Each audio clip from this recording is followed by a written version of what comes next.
Black Star Network is here. Hold no punches! I'm real revolutionary right now. Support this man, Black Media. He makes sure that our stories are told. Thank you for being the voice of Black America, Roland. Stay black. I love y'all. All momentum we have now, we have to keep this going. The video looks phenomenal. See, there's a difference between Black Star Network and Black-owned media and something like CNN. You can't be Black-owned media and be scared. It's time to be smart. Bring your eyeballs home. You dig?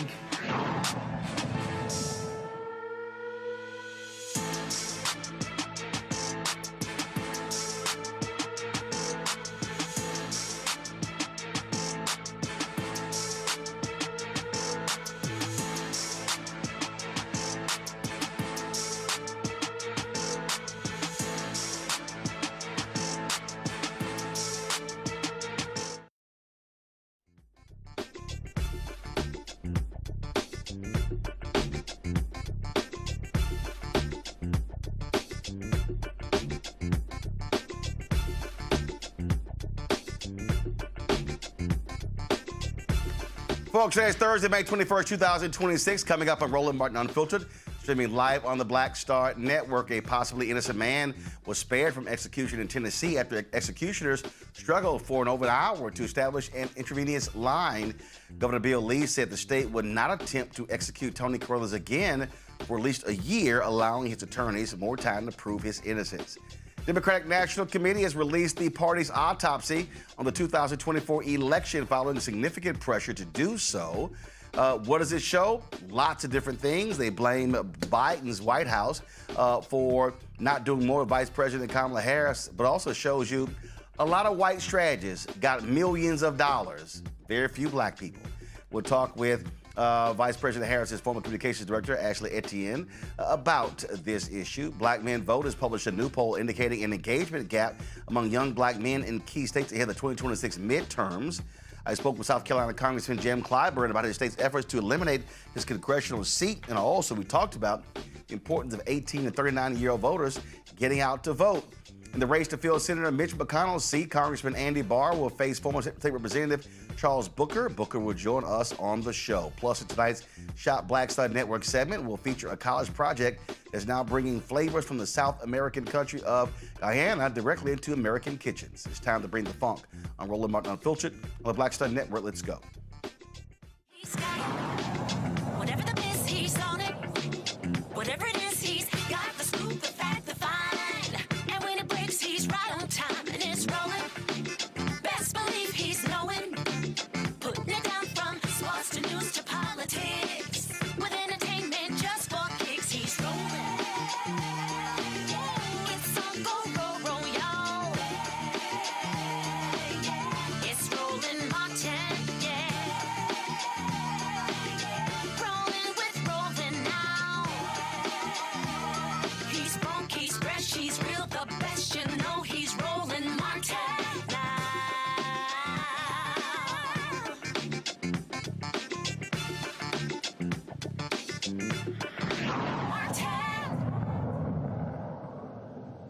Folks, Democrat National Committee Chair Ken Martin faced tons of pressure to release the autopsy of the 2024 election. He initially said he wasn't going to do it, but they kept saying you must do so.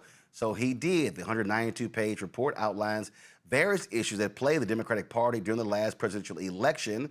Some of the problems include messaging that created tensions with key constituencies regarding the economy, delays in organizing voters on the ground, and lack of alignment between the party's primary super PAC and then Vice President Kamala Harris's campaign. President Joe Biden and his political team, they were not spared. It also showed the massive amount of money that white Democratic strategists keep getting, and not a lot of black folks on that list. Ashley Etienne, former communications director of Vice President Kamala Harris, and Speaker Nancy Pelosi joins us right now in the studio. Glad to have you here.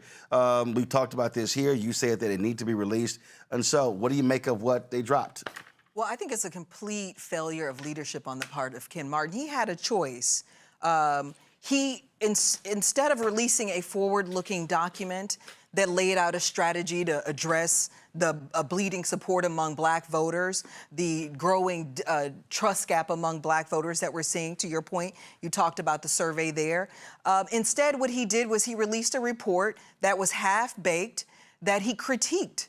And he did it in order to save his ass rather than to actually lay out a vision for this party moving into the 2026 and the 2028 election to address some of the biggest, what I like to call the three-alarm fire that we're seeing within the Democratic Party that's not being talked about, again, which is that we're dealing with an identity crisis, we're bleeding support among our base voters, and we're not innovating in a way that sufficiently engages and mobilizes our key constituencies. That's why it's a failure, because Ken Martin made this whole report about Ken Martin.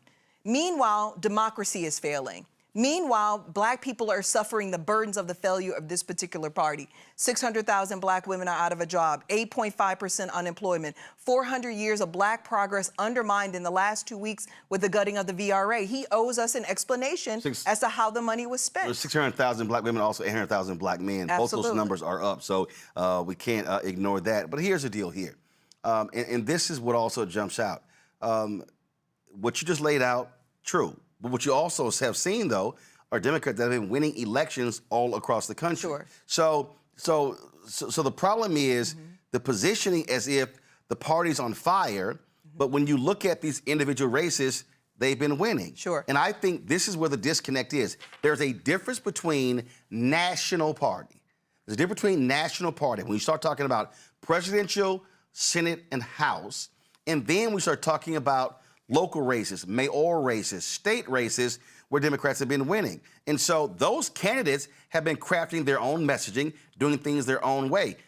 So you got to explain how Democrats have been winning seats, picking up seats that Trump won, but then what is being said nationally. That's two different stories being told. Absolutely. And so if you read the report, if you read between the lines of the report, what it says is that we have been winning elections despite the strength of the Democratic Party, despite the strength of its message, despite the strength of its infrastructure, that really what we're seeing is Republicans are losing elections. We're not winning elections. The Democratic Party now is polling at 28%. The lack of confidence within the Democratic Party is striking. But hold on. I got to stop you there, but let me make one more point, though, Roland. That's national. Okay, but let me make one point. So the polling is really how they feel about Schumer and Jeffries and not local. So when I talk about the Black community suffering the burdens of the failure of this party, it's national. What we're seeing right now, the 600, 800,000, 8.5% unemployment, VRA,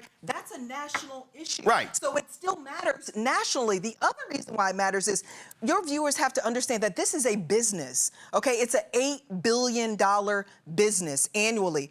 And Black folks get less than 1% of that money. Yes. So we're not investing in building Black political power, which is why you're seeing the bleeding of Black support, which is why Black men are voting for an all-out races in double-digit numbers.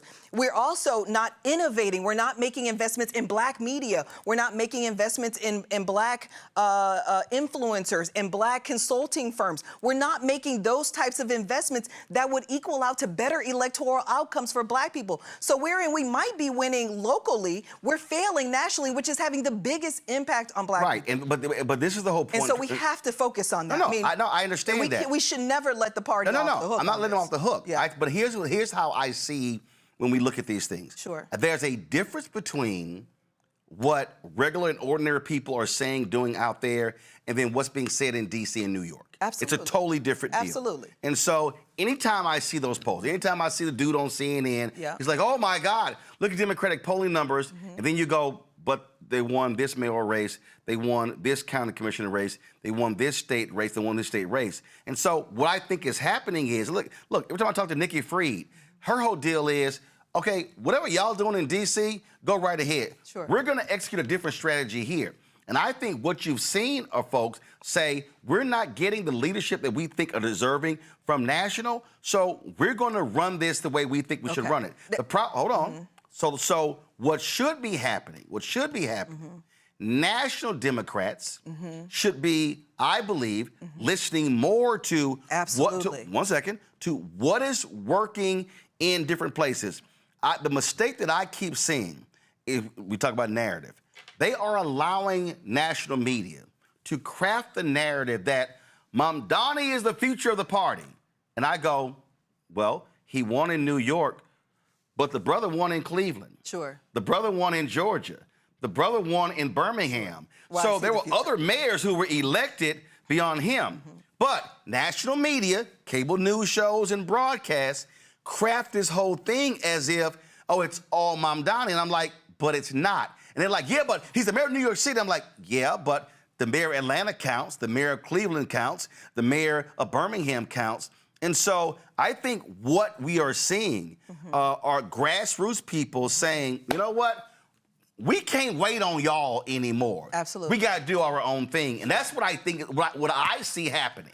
Okay, so can I just say this, because, you know, I've been doing this for 25 years. What we're seeing as it relates to black people and investments in black people is the same issues on the ground as we're seeing at the national level. Oh, yeah. A disinvestment in taking black voters for granted. Well, you see it right here. This is the numbers. Pull a graphic on my iPad. We see it right here. The racial gap, the racial voting gap, is at its widest in 30 years. Absolutely. So anybody looking at this chart, and I've shown this numerous times, and you see it right here, right there, you see black or white voters, blue or black voters, and you see right there in 2008, 2012, in 2012, black voters voted at a higher rate than white voters. But then when you look at 16, 20, and 24, you see how it drops in 16? Yes. A steep drop. It goes back up in 20. That was largely because of COVID and the expansion of how people access the ballot. And then you see the tremendous drop in 2024. That right there. So for African Americans, for white voters, it is, last election is around 70%. You see right there with black voters, it fell just under 60%. The reality is that gap cannot continue if Democrats can expect to win. And Latino gap is even further lower than ours. They were at about 55% in 2020. They dropped down to 50% in 2024. So can I say there's a direct correlation between where the Democratic Party invests its money? To your point, you made the point about white consultants running away with all the money. There's speculation that decisions were made in the last cycle to line people's pockets rather than win the election. A good example of that. Decisions were made to put money on television, which we know, again... broadcasting to cable, linear, as opposed to digital and on the ground to do massive get out the vote. And the reason why is because people at the highest level got kickbacks from putting the money on television. Well, for people who don't understand the game, those consultants, their fees come from media buys.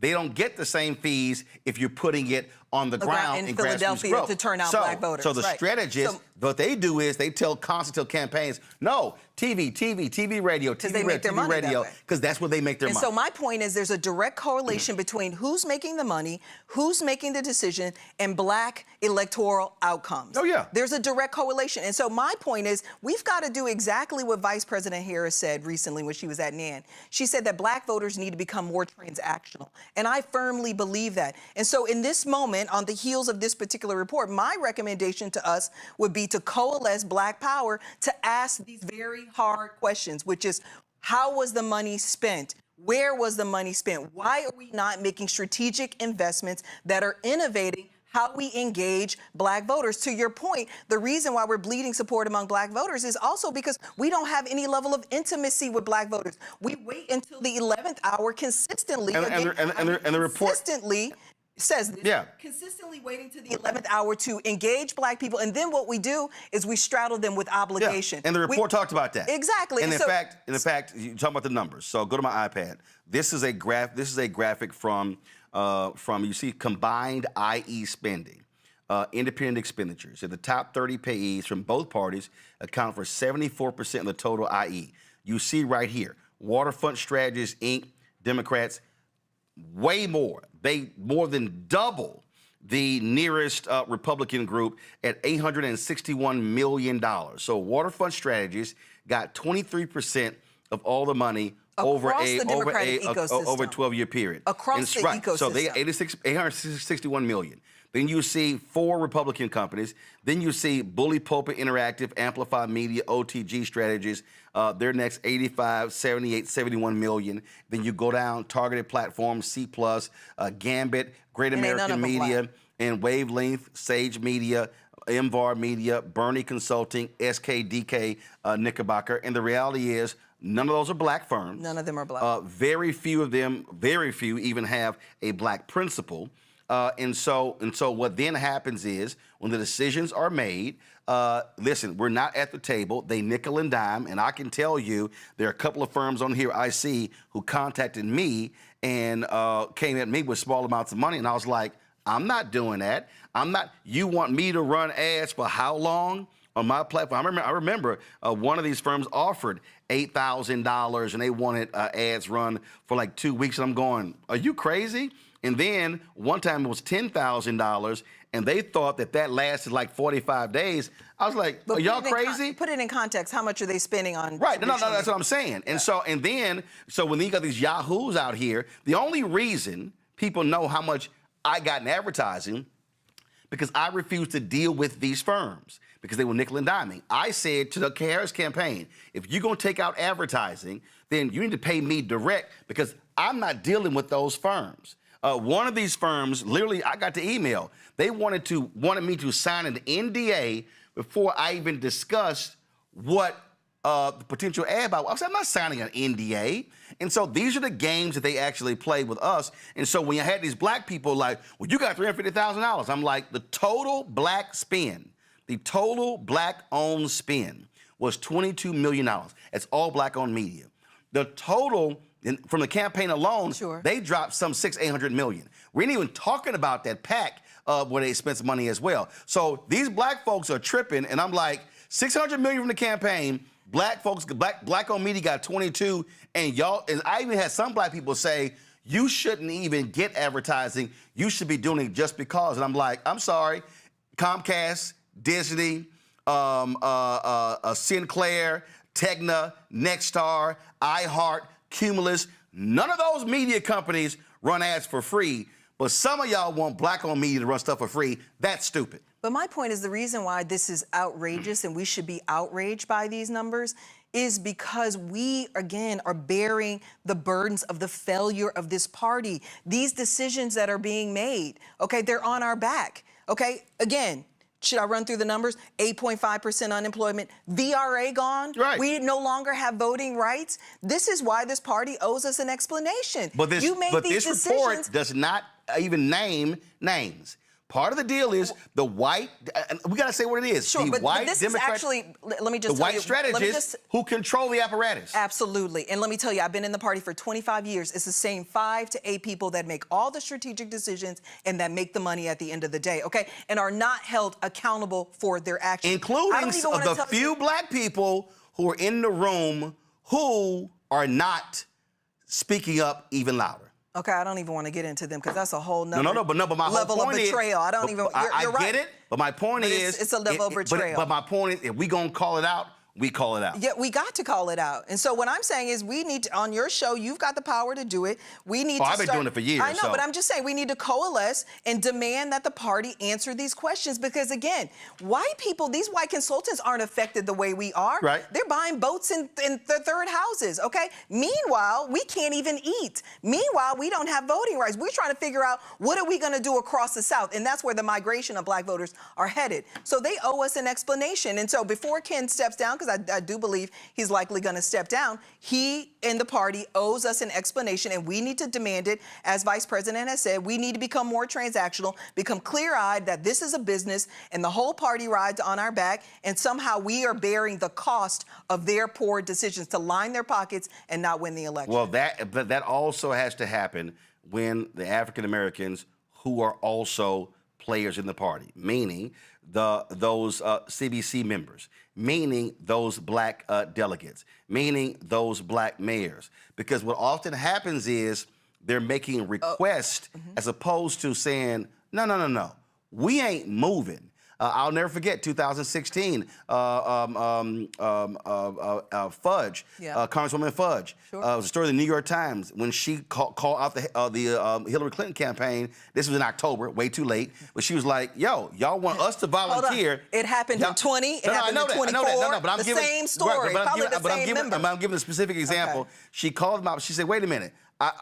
Y'all want us to volunteer but they're getting paid. Sure. And my whole deal is that's not an October conversation. To me, that's a January conversation. That's the previous December. Right now, we know This is a now we know the conversation. midterm is 2026. It should be happening now. And the conversations for 28 should happen the day after the midterm is over.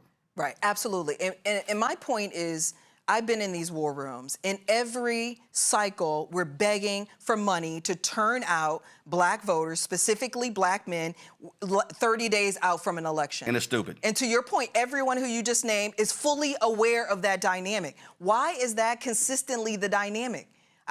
We have to, somebody has got to explain that to me. Absolutely. As a level of indifference within the party, a level of resentment toward black voters. But the reality is we have the power in the dynamic. You can't win our home state of Texas, Tallarico, I know he's coming on your show tomorrow, without black voters. So the question has to be, this is a now conversation with you right now. What black consultants do you have on? What's the same strategy? with North Carolina in Cooper. The same Ohio? with Ossoff in Georgia. Exactly. Same with Sherrod Brown in Ohio. We've got to stand 10 toes down on that. Oh, listen. And I know you do. Listen, I've been saying for the longest that we're operating as sharecroppers, where we're tilling the soil and other folks are reaping the harvest. And for the folks who understand, it is a business. And when I listen to some of these silly Simon Negroes who say, oh, you shouldn't be demanding this, I'm like, what are you talking about? The reality is media companies are getting paid. Consulting, polling firms, all of this entire ecosystem. Can I just adjust your talking point there? No, the reality is you need black voters, and you talk directly to black voters, okay? Who knows better how to turn out black voters than black consultants? If black consultants at the table, you're at the table. So they try to keep all of us at the table so that they can make the money. But again, when they lose the election, who's to blame for it? Right. And we know we ain't even at no Republican table. Absolutely. So that's the case. No. Black Republicans make money now. Let's be clear. Well, again, some. Yes. Because I've had and they're clearly because I've had conversations with them, and trust me, their complaint is very similar. Sure, to ours. but can I say one thing though? They're trending in the right direction among black voters. We're trending in the wrong direction. They're going up. They're double digits every cycle. Yeah, we're going down. That's the problem. Right, and also they're going down double digits because also our share is going down, and so the bottom line is our share has to increase. But again, it comes down to a money game. Intentionality. Yeah, absolutely. Yes, absolutely. You got to go. I do. I know. See you later. I've been trying to close. I'm watching the I got a clock lot to for say. 2 minutes. I'm like, you got to go to go do another company. Ashley Etienne, we appreciate it. Thanks a lot. Thank you. Go ahead, walk out, go behind me. Go behind very me. good. I want to bring in my panel right now, Dr. Greg Carr, Department of African American Studies, Howard University out of D.C., Nicole Robinson, political law attorney and strategist, Cameron Trimble, CEO, Hip Politics Media, and former White House senior advisor. Glad to have all three of you here. Greg, I want to start with you. When we talk about this being a business, I can't tell you how many discussions that I have been in. In fact, just the other day, Teslyn Figaro had posted something on her Instagram page of a video that Isaac Hayes III did, where he played a clip from Jason Lee on Ebro show, talking about lack of investment, and you literally had people, Greg, in the chat saying, "Oh, Roland's a journalist; he shouldn't be getting advertising." Teslyn responds by saying, "What are you talking about? He owns a media company. So you're saying don't get paid for ads?" And these other people were like, "Well, yeah, but he shouldn't do it." And I responded, I said, "Wait a minute. Do y'all even understand how any of this works?" I'm like, "Clearly y'all don't."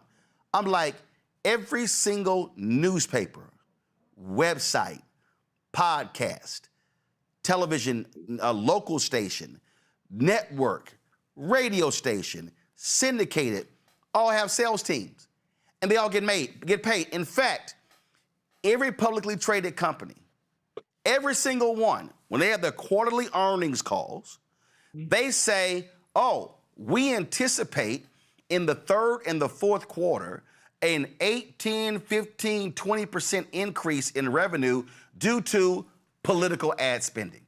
Every single one. And so I sit here and go, what the hell are y'all talking about? And then people are like, "Oh, you got $350,000 for ads." Guess what? Comcast got paid for ads. Disney got paid for ads. The entire media ecosystem is built on advertising. And of the $400 billion spent every year on advertising, Black-owned media gets 0.5 to 1%. And so I'm like, how can y'all talk about build Black-owned businesses, grow Black-owned businesses, create more jobs if we get frozen out of the political money? That to me is insane. It is insane, Roland, and it's it's also it's immature. Let me just say this directly, and I've said it before, and you've been talking about this. You're the only person I've ever seen talk about it, quite frankly, in any platform. Let me be very clear. Like I said, I was just down there Monday. All of us who have been to Black Star Network studio understand this, and I think everybody who might be confused about this would understand this immediately. You're 2 blocks from the White House. You do everything in-house. You have a staff. Would you want people to work for free, y'all? $350,000 ain't no money. Got 17 people. 17 people. Come on, man. Come on. And I understand that they give you the second floor there, 2 blocks from the White House for free. So you don't have to wait. Is that? Well, you pay rent, right? Yep. You rent? Yep. Okay. $27,000 a month. Okay. And every piece of equipment you have in there is owned by BSN. So y'all act like Roland Martin got $350,000 and went on vacation. Please understand, we need to stop being a race of children. You understand? Now, because of what's around Mamdani and the people in New York are doing just over the last few months, you got a billionaire like Jeff Bezos screaming bloody murder, act like he care about a school teacher somewhere or a nurse, now saying the bottom half of everybody should pay no taxes. They got the billionaires running crazy because the only thing these people in this capitalist country care about is money. And unfortunately, we find ourselves, as we just heard Ashley say, and as you all were talking about, in an impossible situation where we have to determine for ourselves what is in the best interest of our liberation. When you went to Montgomery, I was just talking to some folks with the Fred Gray Institute in Montgomery earlier this week. And I said, there was no footage anywhere that has been shown. Your staff was saying this to me when I was down there Monday. There's no footage anywhere that's been shown covering that all roads lead to the South convening, except yours, because you're the only person on the ground. And that was invaluable. We're going to look back in a few months and say that moment in Montgomery in many ways was the starting gun. And we wouldn't see anything about it except a few clips from some local news in Montgomery had not you been there. And now you're sending Roro-mobiles to other places to do this. I just want to understand from anybody who would criticize you, instead of getting $350,000, it should be $3.5 million or $35 million, where you could really open up. I want to know from any critic, what do you think Roland is doing with the money? And then we dance, because every time you talk about money, man, you take it down to the penny like we're all some kind of way your internal audit system. It just doesn't make sense, brother. I sit here and try to walk people through this nonsense, Cameron. And when you look at this report, the report covers a number of different things. It talks about how the Harris campaign wrote off rural America, really focusing on suburban voters. Well, guess what? We talked about this on the show. When we went to North Carolina, we specifically did not go to suburban areas. We did not go to Raleigh. We did not go to Charlotte. We literally cut the map in half and said, we're going to be in East North Carolina, the Black Belt. When we went to Georgia, covering the Warnock race in 2022, we didn't do shows in Atlanta. We did shows in other parts of the state, knowing full well that's where other black folks are. And so what people have to understand when you examine this report, and it was messy, it's all over the place, and I absolutely agree with Ashley, there should be a vision pointing forward. And I'll be honest, when they wanted him to release this report, I thought it was a stupid time to release it then, because it was in the middle of the shutdown. Democrats had Republicans on the run, and I said, why in the hell would you switch the story and the narrative and when you sitting here winning it? That was just dumb. And so that's the other thing I think, Cameron, for a lot of these Democrats, especially these people in D.C. who were pounding the table to release the report. I'm sitting there going, do y'all even pay attention? Do you even read the room? So we know how white media works. They were going to be wall to wall on the DNC Autopsy report playing the blame game. And so Democrats have a knack for snatching defeat out of the jaws of victory. Cameron? Cameron, if you don't hit that damn mute button, I don't how the hell your ass run a digital media company and every week you on mute? Can y'all, is it us or him? Cameron, it's you. Cameron, fix your little system. Nicole, I'm gonna go to you. Look, this is not the time for the Democratic Party to be infighting. Our rights are getting stripped away every single day. And for the Democrats sitting at home reading the headlines about this report, they're feeling hopeless. They're feeling like the Democratic leadership is not going to be able to get it together by the midterms. I mean, they're releasing reports without sources, without citations. Like, this is ridiculous.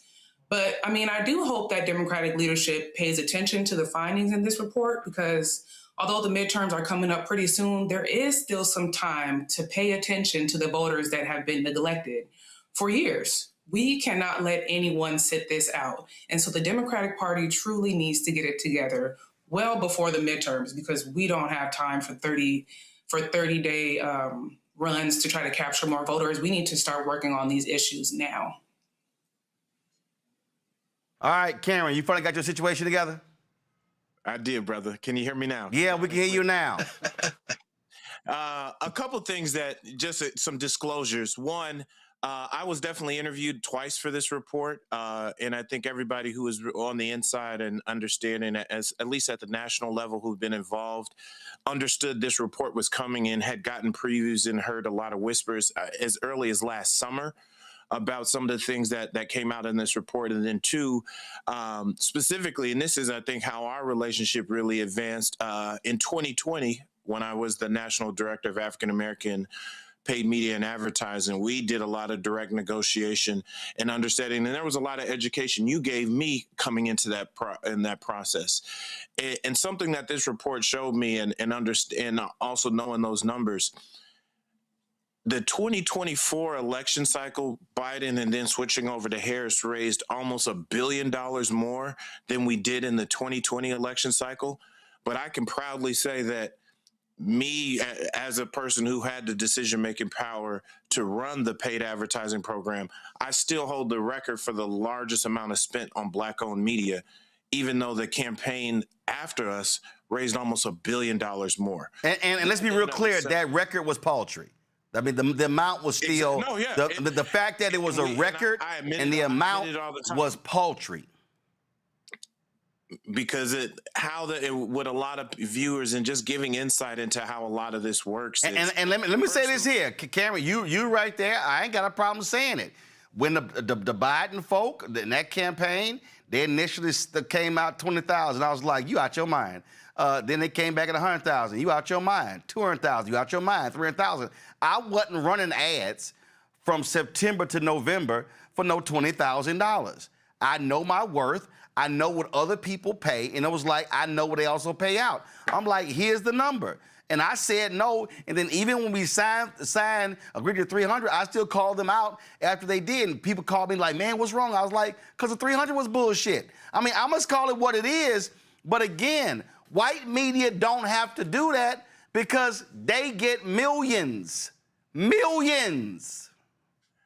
And one of the things that I think, because I'm running through a lot of that for your viewers, because as a person who has been on the other side of that and had to make those decisions or had to sell those inside the building, in addition to working with so many different media companies, what often happens here is they look at raw numbers and they also don't look at impact or cultural impact.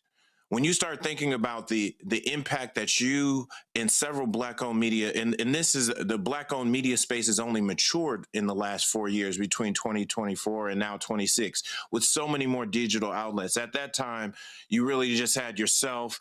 You obviously had Urban One, TV One, but then The shade room was big, but it was nowhere as near as big as it was now. Hollywood Unlocked and so many of these other places that are social media or digital media first platforms did not exist. We didn't have fast channels that were Black owned to be able to advertise on. So now with so many more sites and with Black folks being spread across so many more places to reach, there is literally just a presidential campaign alone has the opportunity to seed at least 100 Black businesses and be the largest, be their largest advertising boost because they have cultural impact. And that's something that I'll tell a quick story that puts a fine point on this. When I asked my media buyers internally to get me a list of the Black-owned important podcasts in 2020, when I had my first smaller budget media plan, they came back with all these numbers, said, we can't find that many. And they gave me a number. I said, where's the read at? You know, everybody listens to Crystal and on the Read podcast. I'm like, I don't care what the numbers say. I know this is one of the most culturally impactful podcasts. That was back then. And those are the kind of things they're making these decisions programmatically or based on some spreadsheets and numbers and not understanding both the numbers and the cultural impact that happened. Well, first of all, let's be clear. When we say they, we're talking largely young, white political operatives who have no idea of what happens in Black America. None, zero, exactly. I'm gonna come back to this conversation, but I do want to bring in Kentucky State Representative Charles Booker. I want to bring him in right now. He, of course, won the Democratic nominee. He's running for United States Senate there in Kentucky. And I want to get your thoughts on this as well, because the reality is, as a Black candidate, you also deal with this in terms of how the national party then tells you, oh, no. This is who's going to be your campaign manager, your communications director, your pollster. You have to use these people.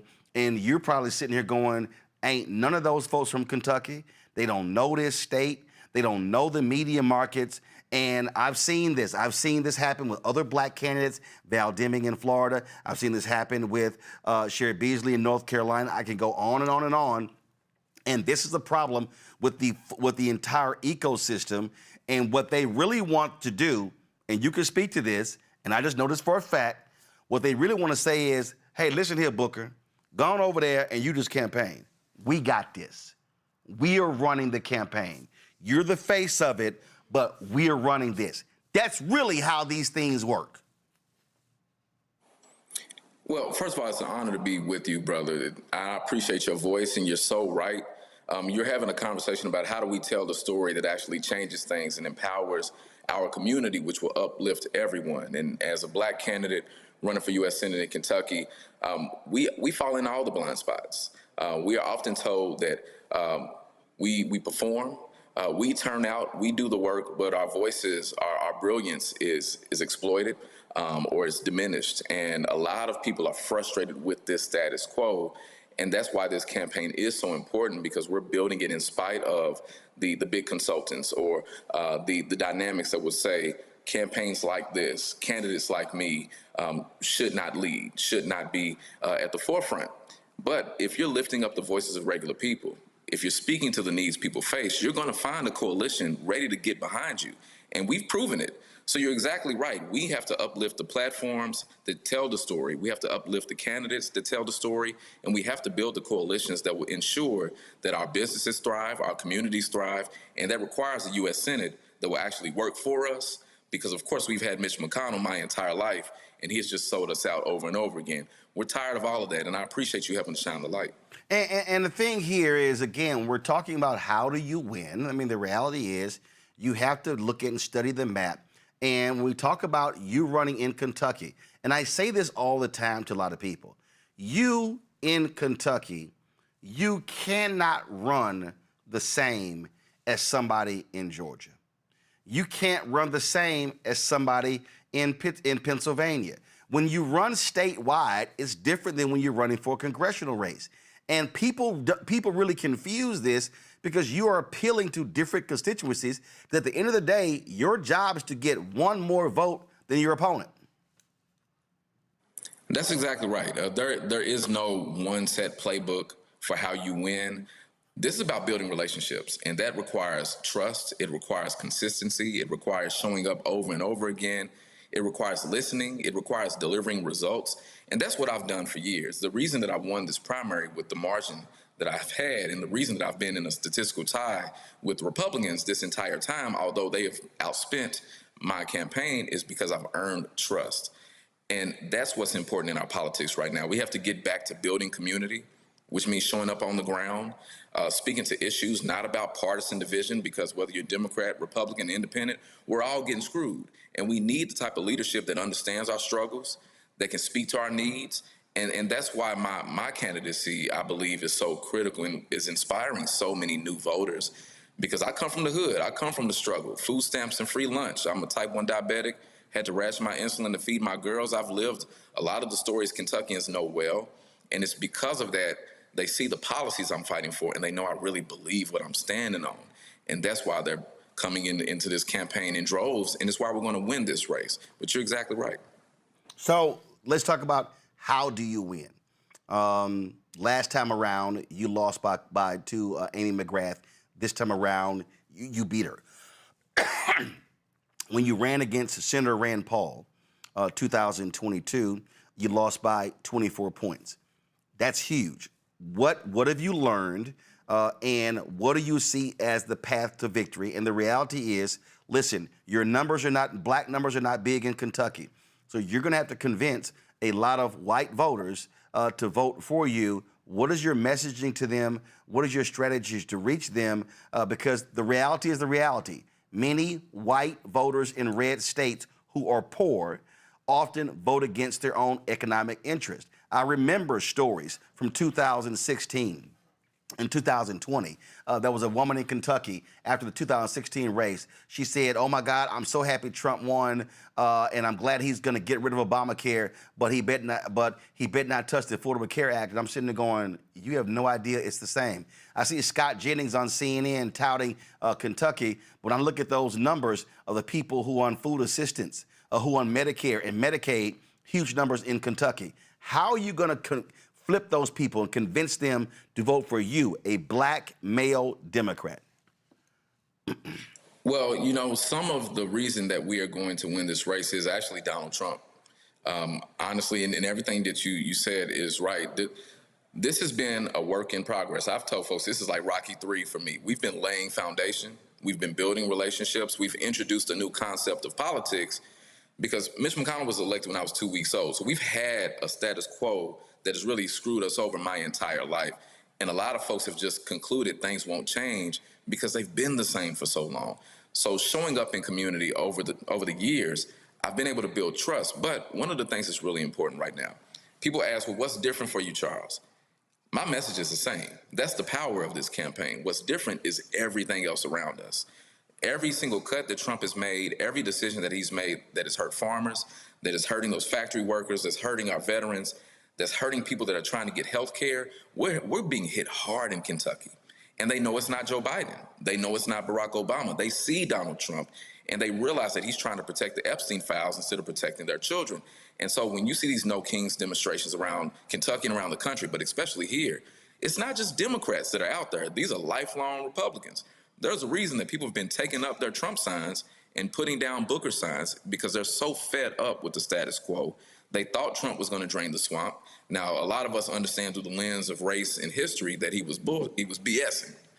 But we know the truth. A lot of folks now are realizing it as well, and they're saying, well, what do we do? And they're seeing my campaign as an answer because I'm not just here to tear down Donald Trump. We can spend all day, all year, years tearing him down. We need to hold him accountable, but we also need a vision to deliver for us. And that's why organized labor is behind me. That's why grassroots organizations are behind me. So what's different now is this is an open seat. This isn't an incumbent. Mitch McConnell's leaving, thank goodness. And now we have the chance to really lean in at a time when people are hurting, now more than ever, to shine the light on what's possible. And it's inspiring hope. And man, I'm proud to tell this story because I know this is a story the country needs to see. And I'm asking everyone to go to charlesbooker.org and help us do this. This is funded by the people. It's built by the people. It's a testament to the people. And it's exactly why we're going to win. We're going to need, you're going to need lots of money. And what often happens is national donors, they go, is that winnable? And we talk about the map, and this is the conversations that I've heard. I've heard Georgia's a priority, North Carolina's a priority, Ohio's a priority, Maine is a priority.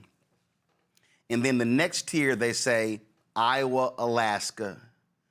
Then it's like, well, Texas, Florida, Kentucky, they pretty much, okay, we're going to lose those. So how do you convince national donors, big money donors, but even also small donors, that Kentucky is actually winnable?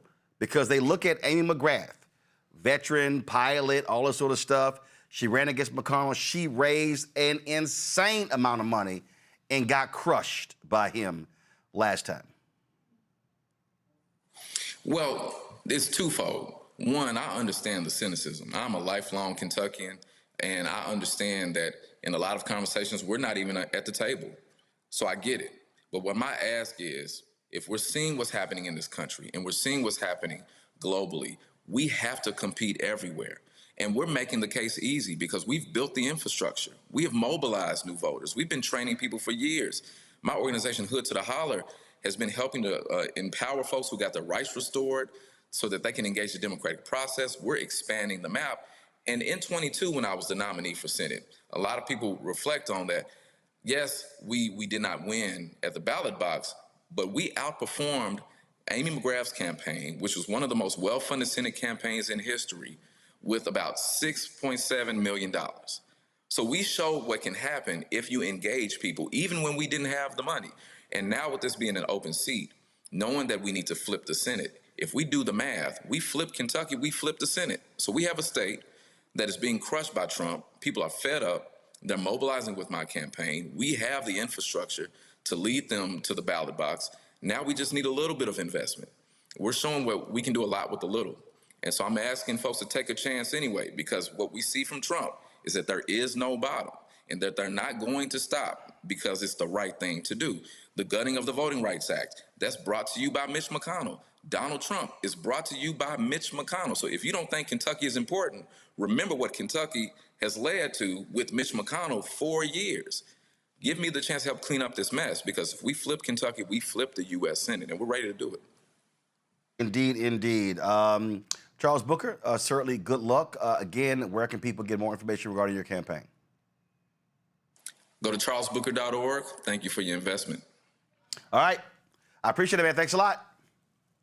Always, brother. Going back to my panel, I want to talk about this race and, again, continue our discussion regarding the DNC autopsy. One of the things that the autopsy report talked about is how the Biden political arm, the Biden White House, the political arm, commissioned polling to figure out how Dr. Jill Biden could be helpful to Joe Biden. But they never did anything like that for Vice President Kamala Harris. What's crazy to me, Nicole, is that the report lays out how they basically marginalized her. We talked about that in real time. We talked about the infighting and many of those derogatory stories that were coming out regarding Vice President Kamala Harris were actually coming from the West Wing, and some say from the East Wing as well. And so, this report, takes some shots at Biden. It takes some shots at Harris with her campaign. But it's also crazy. How do you have an autopsy, 192 pages, and you literally don't even mention Israel and Gaza as being a major issue of why they lost? That, to me, is just dumb. There are so many things to unpack with this report. One thing that Democrats forget about is that Americans do care about international policy, because this is where our tax dollars are going. So for them to ignore the Israel and Palestinian conflict was a clear misunderstanding of what Democrats actually care about. But back to Kamala Harris, for the whole Biden administration, Democrats were wondering where she was. We wanted to see her uplifted. We wanted to see her speaking more. But instead, she was kept in the shadows. And then we have President Biden stepping down very late in the game and only giving Kamala Harris days to campaign, which is unprecedented. She did not have the support that she needed from Nancy Pelosi, President Biden, and I'm glad that this report was honest about that because a lot of Democrats try to hide from that. Hopefully, Democratic leadership can take something away from this in the 2028 elections, but we also need to be focusing on what we can do in the midterms. So this report, as juicy and salacious as it is, we need to use the findings now so that we can win in November. Cameron, that really is the point. Ken Martin released his own statement regarding this particular report.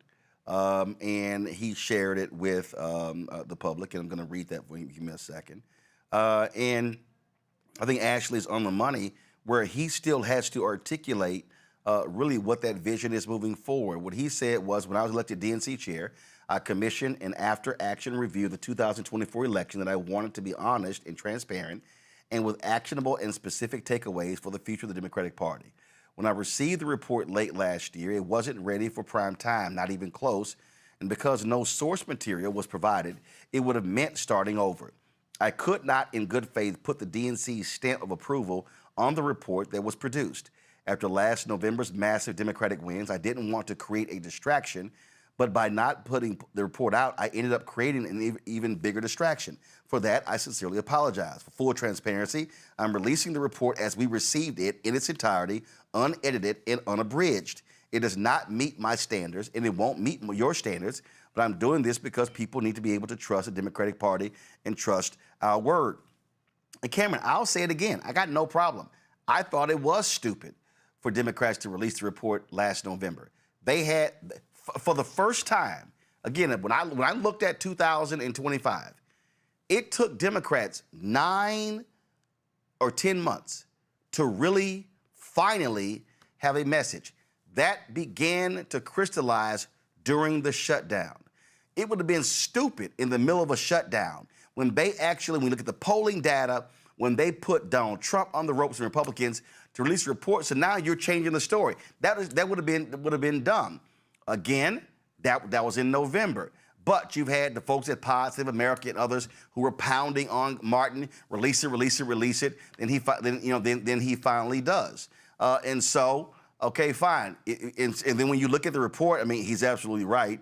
When you actually look at the report, it's pretty incredible what happens. I mean, this is literally the disclaimer at the top. This document reflects the views of the author, not the DNC. The DNC was not provided with the underlying sourcing, interviews, or supporting data for many of the assertions contained herein and therefore cannot independently verify the claims presented. And then when you go through it, it's a lot of stuff, a leadership message, boom, that's missing.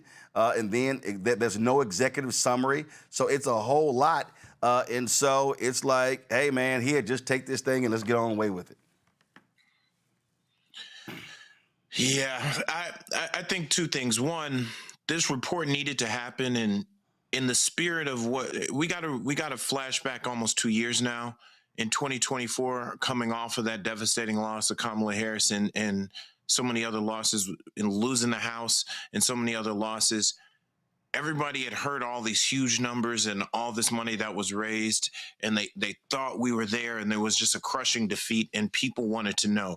But a point you made earlier, the D.C. Democrats, which I definitely have to stake claim to being here in the district often, but the DC, there was a disconnect between the DC and the national party and what people were feeling in the states and their local parties throughout. And everybody wanted some accountability to be held. Like, how did we lose this, considering all the negativity, considering what Trump was running against?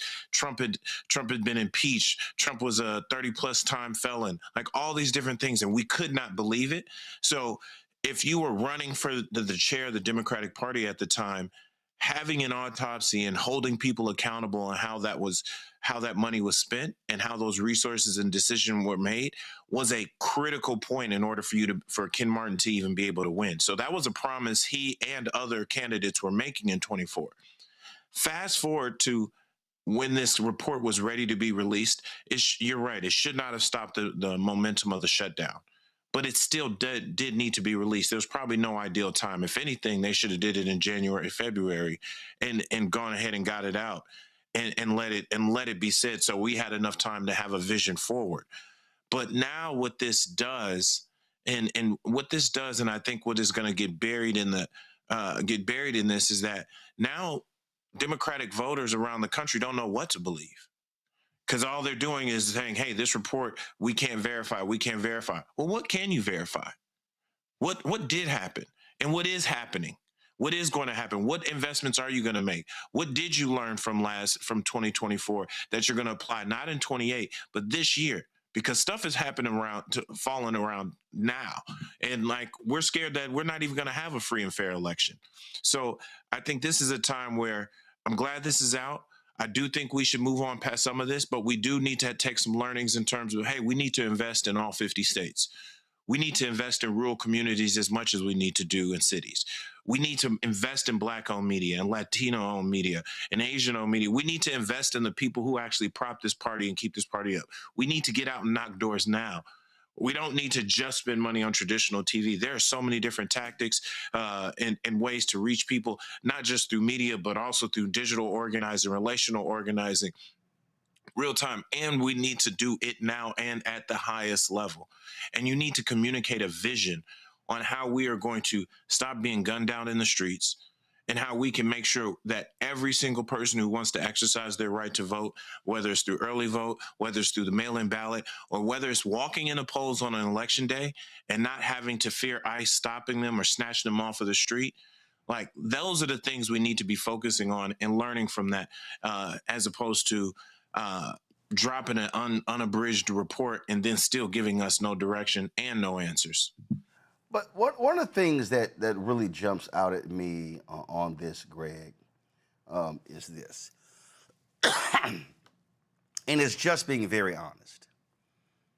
And folk talk about Israel and Gaza, obviously what took place on October 7th, 2023, played a huge part in this. But you also got to go back before that. The reality is, the moment that Joe Biden was sworn in as president, folk complained about him being too old. That was consistent. And his team, his White House team, did not help matters by essentially shielding him and hiding him. Interviews, news conferences, things along those lines. And so that thing got exacerbated. You just can't, like, I'm sitting here and I'm not sure if, let me just see if this is working properly. So I'm trying to type into the report how often age was mentioned. That was also part of the deal. Democrats cannot ignore the reality that how Joe Biden was perceived with his age was different than how Trump was perceived. And that was also an issue. So when your numbers are soft already, anything that happens is going to exacerbate it. And so that happens. So you cannot confront an election if you don't acknowledge that that was an issue. It's true. Roland, I do think, though, that circumstances have shifted since that election. Yep. I love what Representative Booker said. He said, my message has remained consistent. The circumstances around me have changed. And frankly, the Democratic Party apparatus is soft white nationalist compared to the hard white nationalists of the Republican Party. And I understand people who work inside that system, who fight against it, who go along with it. All of that, to me, is increasingly irrelevant. We see this. AIPAC, for example, poured millions into getting Thomas Massie out the paint, while people are talking about defying Trump. No, they flooded the zone with money to get Massie out. But that old trick doesn't work anymore with human beings. And by that, I mean, I'm not talking about white nationalists in the Republican Party who celebrated the primaries Tuesday night. I mean the general elections. What do I mean by that? Yes, what happened in October, that was terrible. But Bibi, the international killer, is the head of a pariah state now. Circumstances have changed. AIPAC doesn't have that kind of muscle anymore. Ask Annalisa Mejia in Jersey. I was in Jersey last Thursday night at Essex County Community College there. Africana Institute celebrated 25 years. And all the viewers of Black Star Network told me to come back and tell you how much they support and they're with you and they donate and they had to bring the Funk Fan Club. And those people went out and voted for Mejia, who had her path cleared because AIPAC dumped all this money in there and had unintended consequences. Ask Chris Rabb in the Pennsylvania 3rd, the impact of going with the Working Families Party, part of the coalition that Zohran Mamdani used. The Democratic Party is just a delivery system. And Booker is on that same thing. His integrity in saying, I'm not taking PAC money, we're going to get lobbyists out of Congress. That message is hitting different. So I think that what we're faced with now, yes, the Democratic Party, sure, it's inside baseball. The money issue is clearly an issue with advertising. But guess what? The Democratic Party is increasingly looking like a delivery system. And what I mean is there was a sister there as I was watching the coverage as you were covering from Montgomery. There were some sisters who came down from Tennessee. They had red Tams on, remind me of the economic freedom fighters out of South Africa.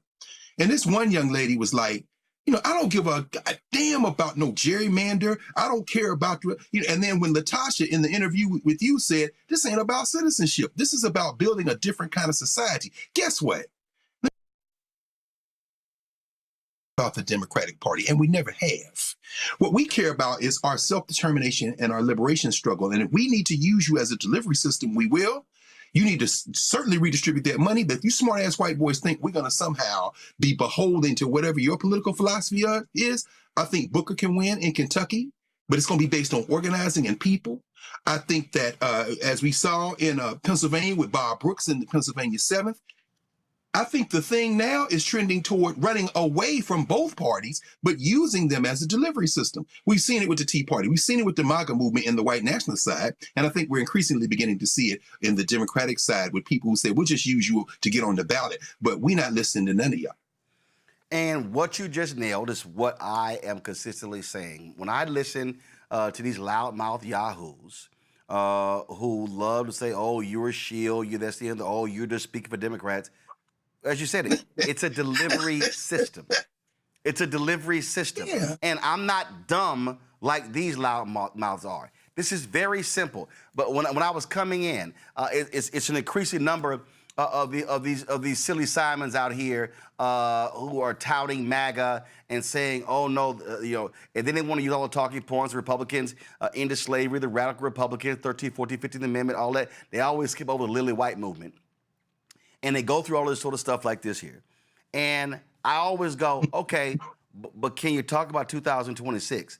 Is Project 2025 an anti-Black agenda? Yes or no? If you want to convince me that the Republican Party is best, pull the panel back up. If you want to convince me the Republican Party is best for economics, okay, well then explain to me how the massive Black job losses have happened. Explain to me how in the last year of Bush, of Biden, Harris, Black-owned businesses got $10 billion, a record, in federal contracts. It was only 2%, so I'm not happy with 2%, but it was a record.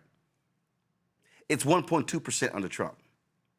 So please explain to me how we have more money in our pockets because of Donald Trump. I showed yesterday Trump's platinum plan, that tinfoil plan. I showed yesterday how he has diversity training for cops in his platinum plan. That was in 2020. Can y'all tell me what happened when it came to diversity when he went back in January 2025? I showed in the platinum plan how he touted doing things for Black farmers. Can you tell me, all y'all Negro Black conservatives, especially y'all Black men, how he won't even have John Boyd at the meeting?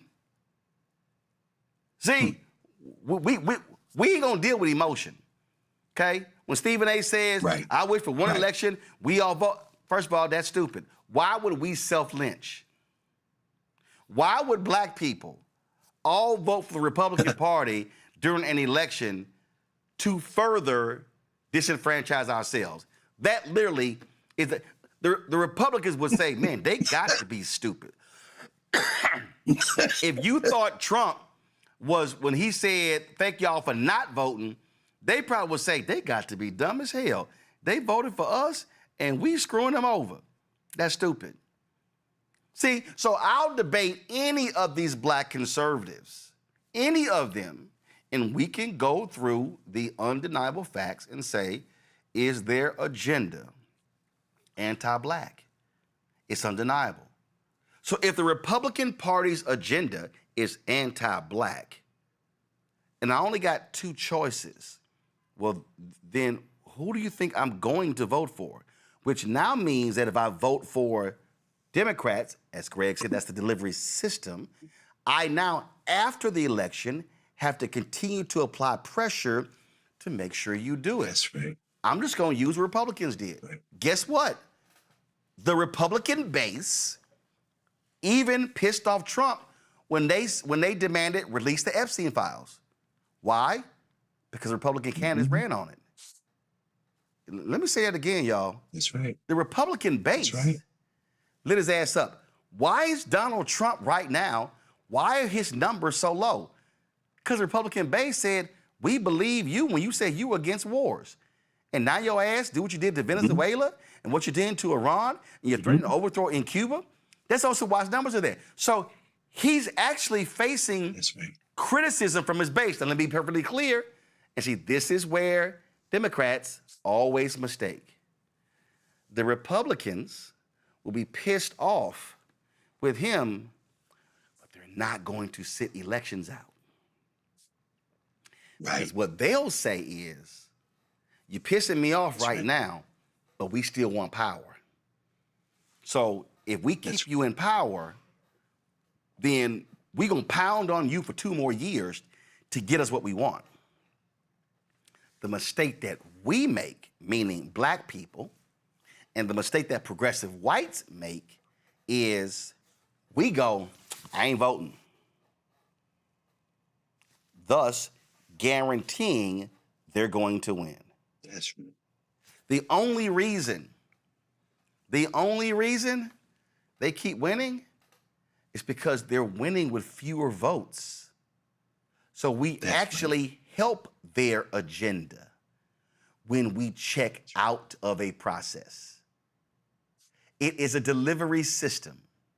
And you've got to be stuck on stupid to not understand that when it comes to a delivery system, the job is, how do I take advantage of the delivery system? And checking out is not the answer. Gonna go to a break. We come back, we're gonna talk about a new poll that breaks down how black men, especially young black men, feel when it comes to voting. We'll do that next. Don't forget, support the work that we do. Join our Bring the Funk fan club. If you want to contribute, please do so via Cash App. Use the Stripe QR code. You see it right here. If you're listening, go to blackstarnetwork.com. Text in money order, make it payable to Roland Martin Unfiltered. P.O. Box 57196, Washington, D.C.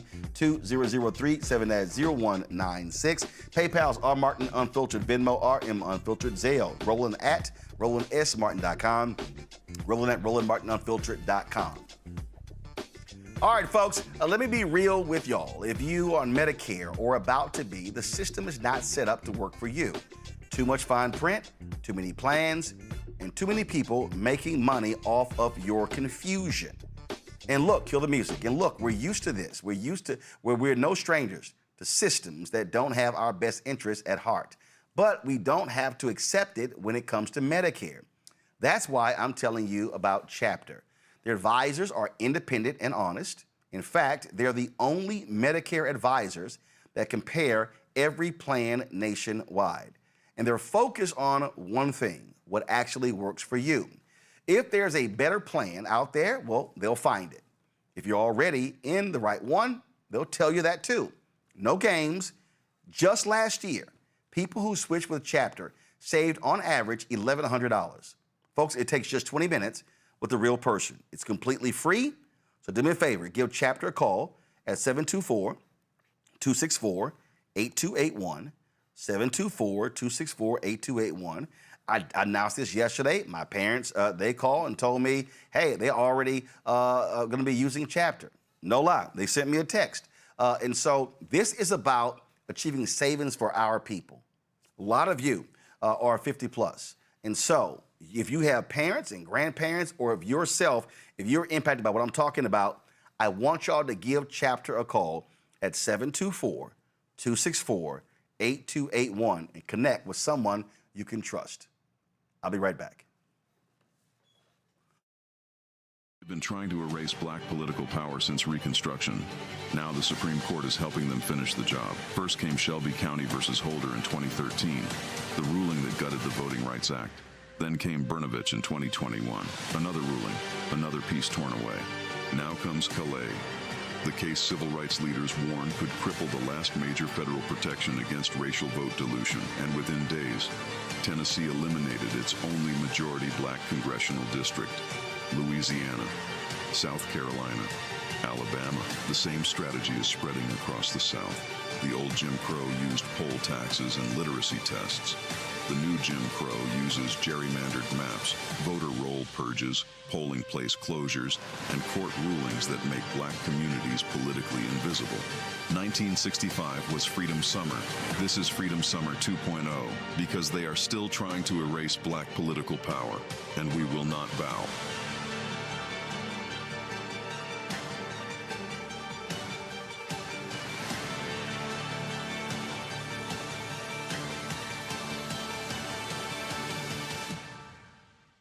This is Bill Duke, and you're watching the Black Star Network.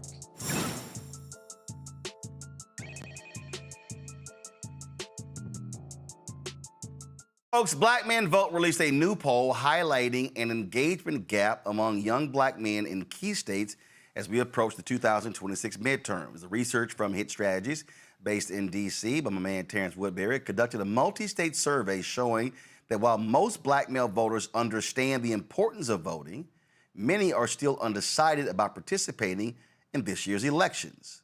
The findings are based on polling 1,636 black men ages 18 to 45 across Georgia, Michigan, Mississippi, North Carolina, Pennsylvania, and South Carolina. Michael Bland, Executive Director of Black Men Vote, joins us right now. Michael, glad to have you on the show.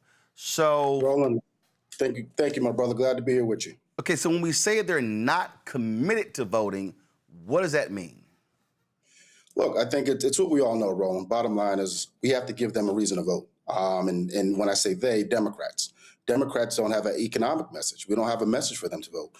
And the reality is 18 and 45, some of the messages that resonate with you and me don't resonate with the brothers between 18 and 45. It's just, one, they live in the biggest disinformation market that we've ever seen in our lives. And two, there's a relationship gap with our politicians that it just doesn't exist. And so they don't see the way that government benefits them, the way that this claim that democracy has benefited them. They don't know what democracy is. So, I think there's a lot of work that we have to do, but that comes from the disinvestment that we don't make into institutions that serve us, black men, black women, minority voters, right?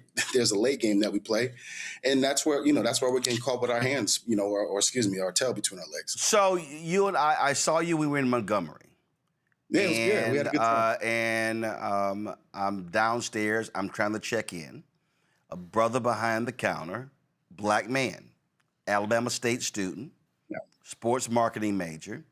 And one, he had no idea who I was, and that's fine. I never assume anybody know who I am. I always introduce myself.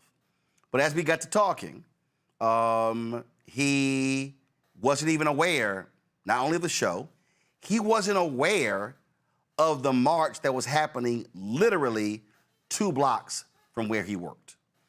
And as I kept talking to him, he kept saying, a lot of students at Alabama State don't know. When I mentioned that I was on the campus last year, he said, man, a lot of times we have no idea who comes on campus. And he was sharing right there how a lot of them are simply not engaged. They don't watch the news. I began to ask him, where do you get your information from? He mentioned TikTok. He mentioned Instagram. Go to my iPad. Y'all laid out of that YouTube that, first of all, half of young men are active news consumers. Just 6% avoid news. But you say that your poll, YouTube was a dominant civic information channel. 90% use YouTube at least multiple times a week, and the majority identify YouTube as a place they go for breaking political news. Now, the reason I understand that, because when we talk about black men, if I pull the dashboard right now and look at my analytics, and I click audience, give me 1 second. In the last 28 days of this show, our audience, male, is 57.6%, female is 42.2%. And I know when I get stopped, brothers are stopping me all around the country. Man, I love the show. I love the content. So this idea that they're not news consumers, as your poll lays out, is simply not true. That's right. And listen, Roland, it was shocking to me that that's where they land for their media, right? That's where they land for the news was YouTube. It was very shocking to me. And I tell you, one of my proudest things, or probably the thing I'm most proud of is being a dad. Being a girl dad at that. And so oftentimes I have these conversations with my girls, where do you get your news from? Where do you get your music from? Where do you find new music? I struggle trying to find new music. And then learning that YouTube really is that outlet. I don't know if it's as much as they're not information taking as we do. I think they're consumed with so much, and that what's important to us is relatively not important to them. And that's why I think the dynamics when we think about, I heard you talk about the autopsy, but what was important about this research is when we talk about black men and precision, tactical, scientific data and how we reach black men, that's why we had to do this research, because a lot of times we were just assuming that they were getting their news from X or that they were listening to X platform. And so I'm happy that, happy to work with Terrence Woodbury and his phenomenal team at Hit Strategies. But more importantly, I thought it was, really advantageous for me as the executive director to say, hey, let's really, unlock this thing with a scalpel and find out where our brothers are getting that information from. And moreover, that media market, the last persuadable base that's left in this country, which is 18 to 45-year-old black men. Where are they getting their news from? Because we also know they are the biggest consumers of disinformation. So there's a lot of work we got to do, and there was a lot of work in trying to unlock that.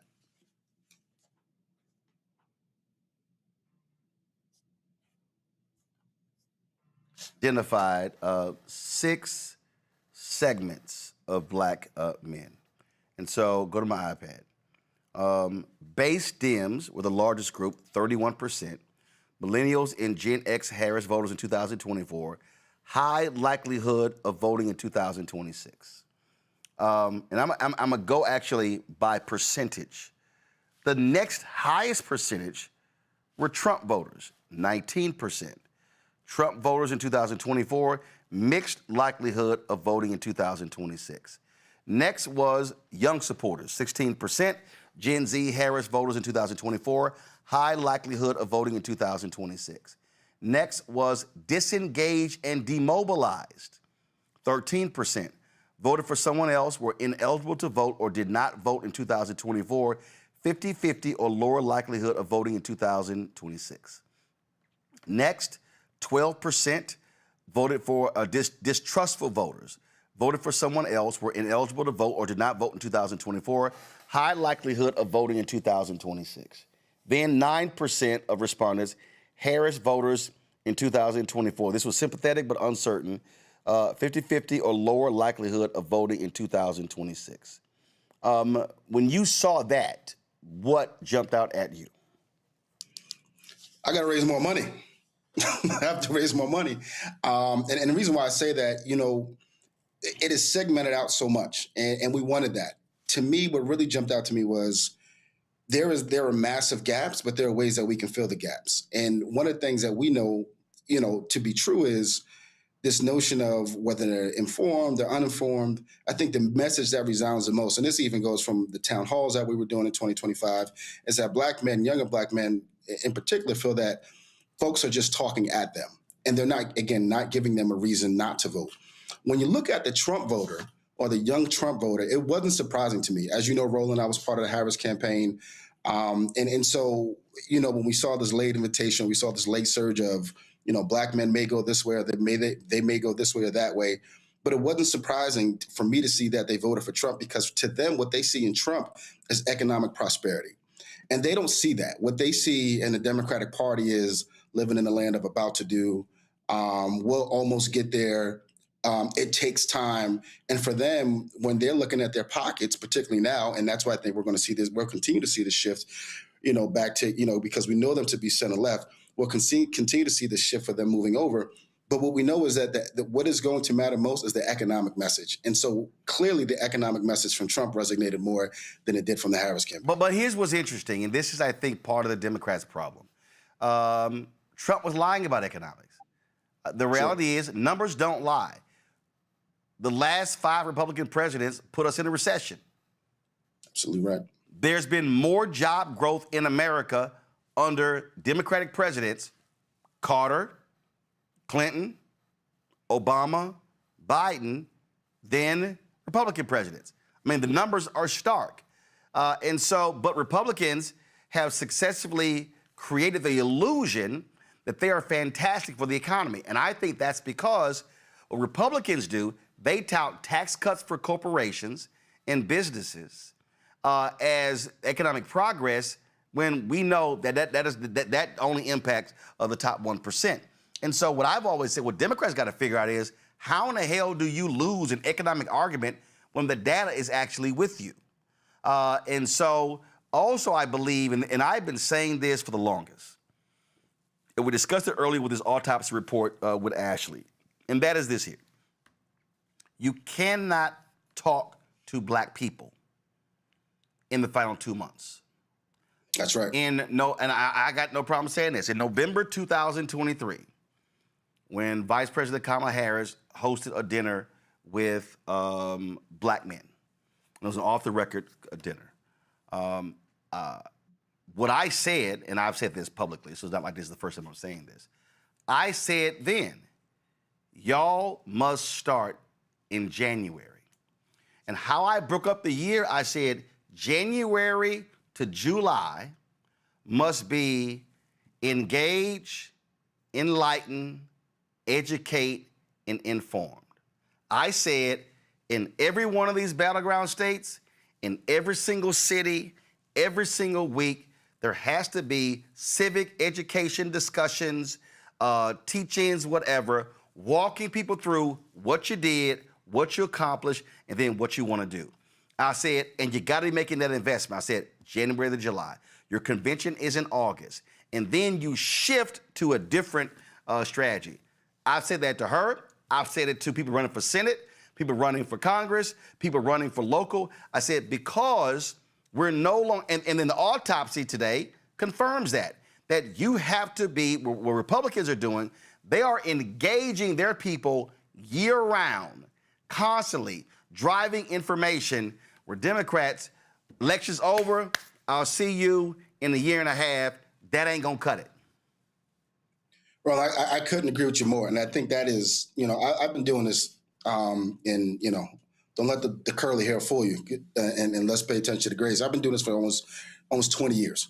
And I've said this repeatedly ad nauseum, going all the way back since 2009 when I was on the, when I was an organizer with the Corzine Weinberg campaign. Late invitations are for fools. And that's a word that Johanna Hayes has said all the time, late invitations are for fools. And we only entertain from September to November. And whether it's a national campaign or the statewide, and then they go back out, do whatever, raise a bunch of money, do a lot of events for politicians, and they forget actually the people who got them elected. That's the problem. And you look at organizations like ourselves, and there's so many others that are doing great work. And what we hear from a lot of time from donors is there'll be late money and money is coming. Now, that's the problem. So how are we supposed to engage? You look at this report and you say, well, Mike, tactically, how are you going to engage them? Well, part of the reason why we did this report was to prove that all year substance, all year engagement is what is going to win elections. If I only entertained my wife or my partner only 3 months out of the year, is she going to talk to me? Is she going to be engaged with me? No, absolutely not. It's the same thing about courting voters. And I don't know why we think this is just a quick fix, or just, as some folks would just call it, a quick marriage or a kiss in the middle of the night. This is dating. This is long-term engagement. And it's something that we refuse to do as a party. And I don't get it. It's very disturbing. And then we sit and live in the land of... It's not hard to understand, Mike. It's not hard to understand. I'm telling you. See, we got to be honest, and there's some Black people watching, and y'all need to go ahead and get out of y'all feelings what I'm about to say. And this is what people have to understand, okay? the strategy since 1965. The strategy from 65 to 2008 was the same, pretty much the same. No, I'll say 65 to 1988, the strategy was the same. And that strategy was black churches talk to black groups like NAACP. We're going to speak to social programs. We're going to speak to the needs in black community. We're going to speak to housing. We're going to speak to food. We're going to speak to healthcare, those things like that. And then what happens? Reverend Jackson wins in 1988. He then says, no, you have to actually campaign a different way. So from 88, 2008, that was a strategy. Then Obama comes along, and this is where things change. Obama says, I don't need that black ecosystem. He literally said it. His campaign literally said it. Now, he was correct. He was correct. Because the fervor of black people to vote for the first black president was on a different scale. We showed the data in terms of the turnout data, and it's right here. It's right there. You see it right there where it peaked. The blue line is black people. You see right there where it peaked. That's 08, 2012. It's never been higher. Since 1980, it peaked right there. It got close in 2020, but it peaked in those years. So what then happened? Obama runs for 2012. He didn't need the ecosystem. I was saying in 2007 and 8 when he was running, say, bruh, y'all, he only gonna be there max 8 years.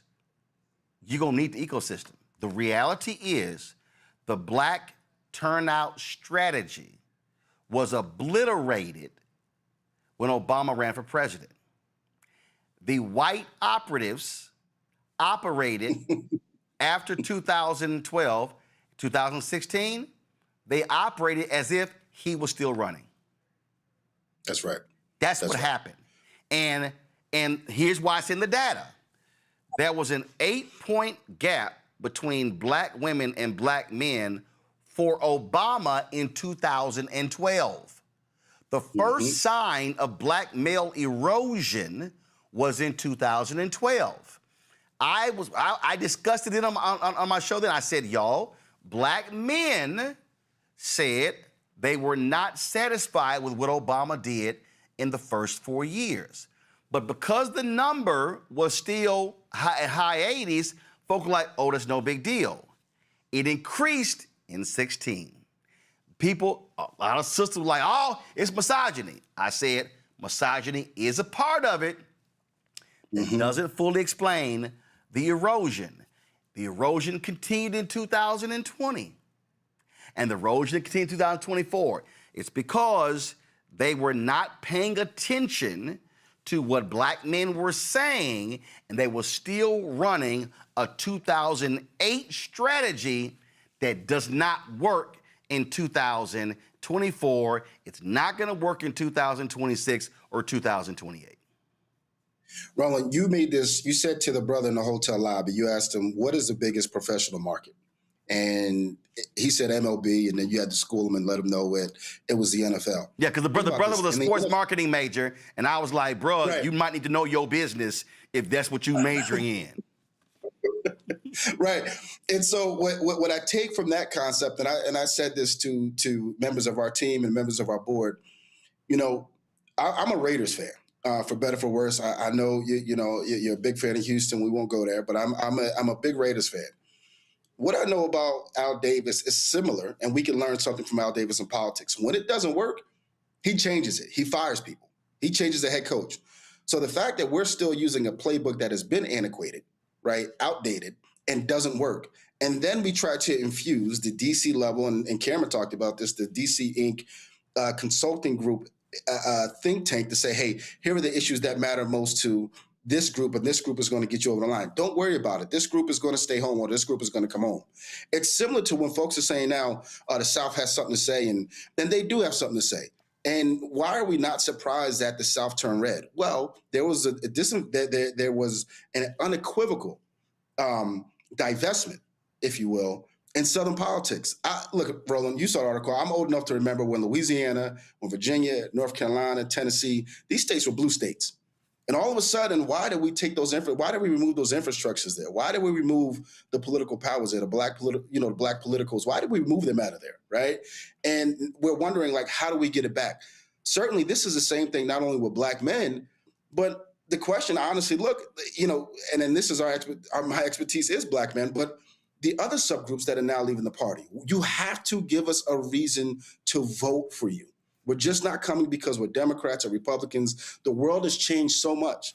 And if we haven't learned anything from COVID, is that the world has changed so much, even more so politically. So why haven't we adjusted? To me, that's the biggest problem. Let me also add this.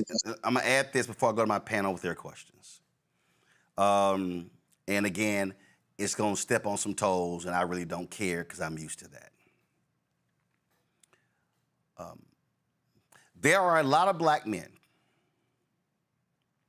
who are also angry at Democrats because of black girl magic. See, I ain't got a problem saying it. And I've had conversations with many sisters who kept assigning everything to misogyny. And I said, you can't do that. And I'm like, take it from me as a black man. I know the conversations that I have. And so what I've had to say to brothers is, brothers, you're offended by black girl magic. You're offended when people say that black women are the backbone of the Democratic Party. It's also factually correct that black men are the second largest voting bloc of the Democratic Party. That's right. And a lot of these brothers are upset because I had a brother who told me, who was running in Texas, he said, you ain't got no shot in running if you're a black man. You got to be a black woman. And I was like, where did you get that from? And he started explaining to me. And this is what I said to him. And this is the reality, Michael. A lot of these brothers are pissed off that these sisters have organized themselves, have mobilized themselves, are raising money, are doing what they're supposed to do. And then when I look over here, I see a whole bunch of brothers with attitudes and sour faces. And my response to them is, well, why aren't you organizing? And I've said, listen, I got no problem. I've said to Khalil, bruh, win with black men. Yes, we had that great call the day after Kamala, Joe dropped out. I said, but the meetings have to continue. Black women, the reason Win with Black Women is so potent today is because they started as the purpose was to get the nomination for Kamala Harris. They achieved their goal in 2024. Then they said, well, let's keep going. In 2020, they said, well, let's keep going. And the problem that I see with black men, and Michael, I've told this to many black men, stop bitching that sisters have organized and mobilized, and you got to do it yourself. And if we really want to be honest, Michael, and I'm about to step on some serious toes, the reason many of these brothers don't want to organize and mobilize, because historically, when it came to organizing and mobilizing, it was the sisters who were doing the planning. I'm just going to call it what it is. Roland, I can't, listen, I won't disagree with you. I would tell you this, some of my biggest mentors and some of my folks that I revere in this game are black women. I can go from Shavonna Sumter, I can go to Judith Finellis, I can go on and on. I mean, the names that can speak ad nauseum. Regina Thomas, my mother, Kelly Ledette. And even you look at the civil rights movement, they were the ones who were really organizing. They were writing the letters. They were, providing a place and, providing a place to stay. They were making the food. They were really, they're the pillars in the black church, right? And so we often, we look at that and we do get upset. The reality is, brothers have not put our egos to the side. And I am not ashamed to say, in particular where Black men vote. Some of the backbone and a lot of our brass comes from Black women that work alongside us and Black women that work internally with us. So I'm not ashamed to say that. They do an amazing job. And it's not to say that we can't recruit brothers to do that. I will say this, Roland. There is a gap, at least that I've seen in the last 12 to 14 years. There is a gap from, I would say, Black women operatives to Black male operatives. I remember in 2014 when I was a field director for Congresswoman Esty in CT5, I sat in a room. We had a GOTV training for all the frontline races. There were about 64 frontline races that year. We were trying to retain the House. And Roland, I was one of 2 Black men in that room. One of 5 Black folk in that room. So that also goes to the structural, that doesn't show up in the autopsy, and it probably wouldn't show up in the autopsy. And that's a whole nother conversation, how certain parties have alienated Black political principles, and yet that's why they've gone on to do other things. But here's the deal. But here's the deal. I'll never forget, after the 2016 election, when Hillary lost, it was a group of Black women, I'll find the article, who wrote a letter and demanded a meeting with Tom Perez. I sat there and I said, that's what you're supposed to do. Guess who did not do that? Black men. In 2020, I remember it vividly, there were a group of Black men, I was on the text chain, who were trying to do the same thing to send to the DNC after the 2020 election. The letter never got sent. I got the text messages. I remember the conversation. And so what I am saying to brothers in Chicago, Houston, in Memphis, in Tallahassee, Miami, in Jackson, in Charlotte, all over, if you want more out of politics, what you can't do is go, ain't nobody talking to me, ain't nobody call me, ain't nobody ask me. What you gotta do is align with Win with Black Men, your organization, Mondale Robinson's organization, or start your own locally, but it ain't gonna happen if Black men are not organized and mobilized. Well, let me take a page, if I may. Let me just take a page out of Kenny Diggs' book. He's a board member of ours. We had a meeting, and one of the things he said, and I'll say this, he said folks need to start their own organization. We ain't got time to reboot shit. We ain't got time to live, we just don't have time for that, right? We live on the clock. We are on borrowed time. And I will say, if you want to get something done, you better find you a badass sister, and I think about my old chief of staff, Amber Davis Prince, who we wanted to get things done and move things along, and leaders of color. I mean, she can move things overnight. And so I say this, she used to say all the time to us when we ended our calls, nobody is coming to save us. Right. Black men, nobody is coming to save us. You mentioned Khalil, you mentioned Mondale, I'll throw John Thompson, I'll throw him in there, and Georgia, who's doing a phenomenal job down there, right? And so we've got to align with our groups. There is no beef with our groups, and we all have similar missions, but our job is to get Black men over the finish line. Our job is to teach Black men how to advocate, because I want to remind you on this show, Roland, and I remind everybody else, just like I did at this conference today, Black men are the last persuadable base left. So when we come out here and we spout dumb shit to 18 to 45-year-old Black men that has no merit, makes no sense, that's when we get in trouble. And that's when we do these things as Dems. And the thing that we usually do as Dems when we get a layup is we block our own shot. Well, that's why I was critical when Obama made that comment about why Black men were not supporting Kamala Harris. I'm sorry, he was just wrong. He got lots of pushback. Absolutely. And I was told that he called several brothers. He ain't called me. He ain't gonna never call me. He called several, because I'm gonna be way too honest. He called several brothers to get their advice and counsel, and it was a screw up because it wasn't solely because she was a woman. I am not dumb enough to act like there are not Black men and Latino men and white men who will not support a woman. That exists. Right. That wasn't the only reason. But I just still keep saying to black men, hey, stop waiting. You can't get an attitude because sisters are doing their thing, and if you ain't doing it as well. Let's go to my panel. Cameron, you first. Go. Hey, Mike, how you doing, brother? What up, Cam? Good to see you, brother. Question.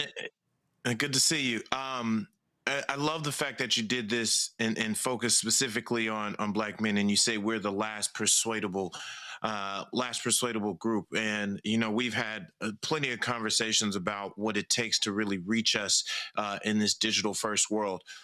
How do you plan to make sure this, you're a national organization, and then you, Mondale, a few others, Black Male Initiative, there's some really big national black male organizations.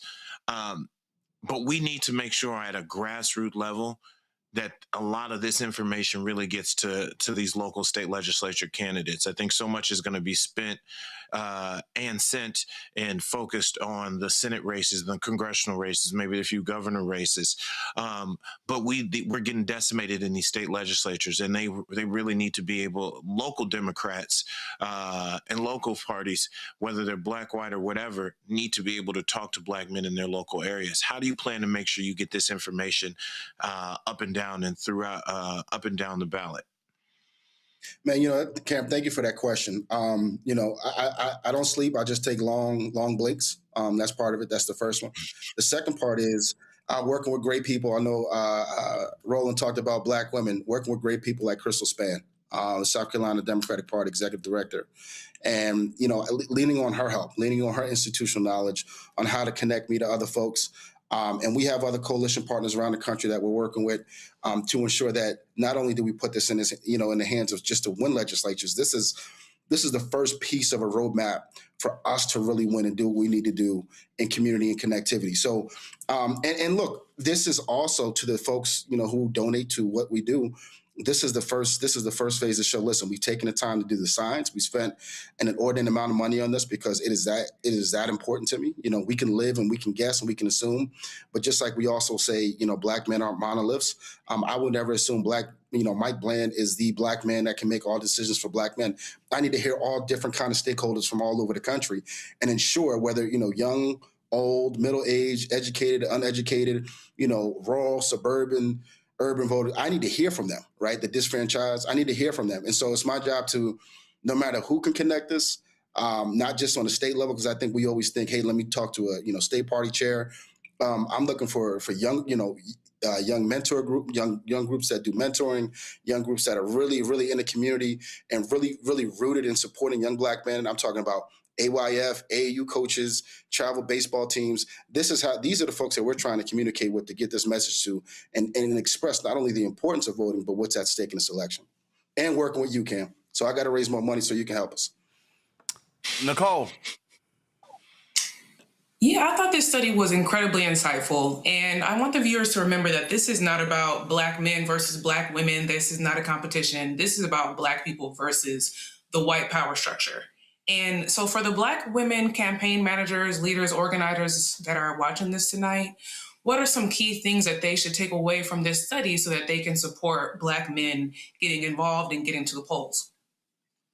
Don't let the DC consultant class tell you that your only key groups is this XED group. Really push them on finding the statistical data that makes a difference. I think about Virginia 4. Virginia 4 is a district where, if you all remember, the congressional representative said, in reference to Hakeem Jeffries, and she laughed, yeah, I agree about his cotton picking hands. That's a district that we can flip. That's not on a lot of folks' radar. I will also tell them, don't be ashamed to push your consultants to really micro-target on the research that matters to your constituency the most. Because oftentimes we just think, oh, I got to talk to the suburban white voter or the 1 out of 3 voter. How about the voter that, hasn't voted, the Bernie voter who hasn't come home? And it is okay to give forgiveness to some of our brothers that voted for Donald Trump. I'll be the first one to say that because they are coming back. And what I will say is look at this is not only look at this research, but look at the brothers that Roland and Cam mentioned. Look at us as partners across the country because we have committed to say there is no beef with us. There is no gripe or there's none of that. Our job is to make sure not only our priorities are heard, but that the candidates across the country that are running, that they are running on the right platform that's going to get, as I like to say, Tyrone off the couch.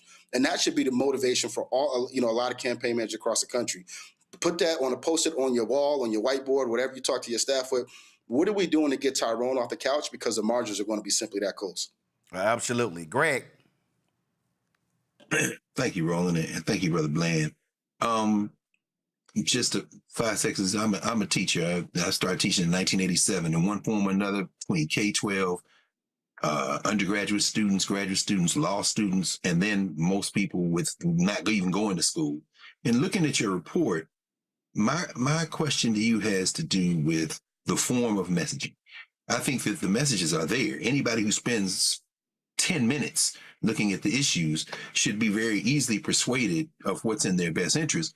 But when the report says that music, memes, and news are the most popular topics, but when I look at the delivery systems, it's Twitter, it's Instagram, and it's YouTube. And I think, how do we approach this question of, I used to call it illiteracy. People have the capacity to read, but choose not to. I'm more convinced than ever, I see it every day in the classroom and in the streets, that it's illiteracy. People have simply had their diminishing developed ability to absorb information and critically think. How do we get at that, particularly since they're going to unleash even more tides of disinformation with AI and all this? How do we address that issue?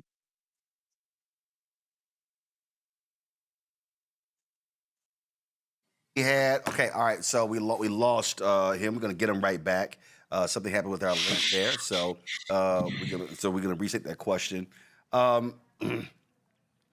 For folks listening, this is what I just really believe. So I need y'all to listen to where you are. There is no greater group or no greater person to reach when it comes to your black male group than your concentric circle. If you are a black man watching this show right now, and this applies to black women, this applies to white men, applies to any group, but I'm specifically saying you're a black man. Let me know when y'all got Michael Bland back. If you're a black man, you're watching this show right now, what you should say is, who are the black men in my group? The 4, the 6, 8, 10, 15, 20. So now let me then say, all right, I need to ask each one of these brothers in my group, did you vote in the last election? If the answer is yes, great. If the answer is no, are you registered? If the answer is no to voting and no to registering, now you got to say why. Now you have to actually drive a conversation. This is akin to somebody saying, Pastor, if you could just talk to this brother at my job, and the pastor say, I don't work there. You work there. You should be talking to that brother at your job and say, come to church with me. That means that you have to be a witness.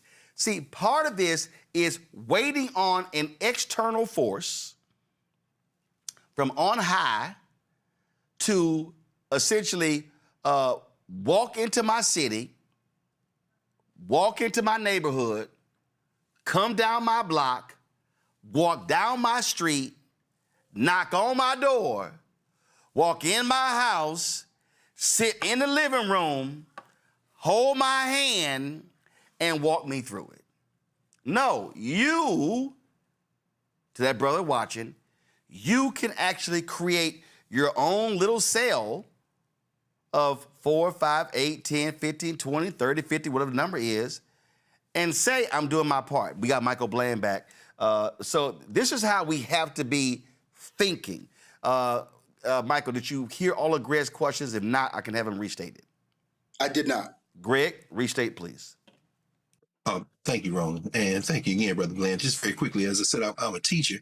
I'm a teacher for now close to 40 years, one way or the other.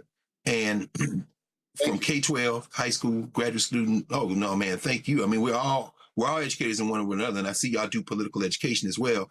My question is about literacy. My question is about messaging. I think that the messages are there.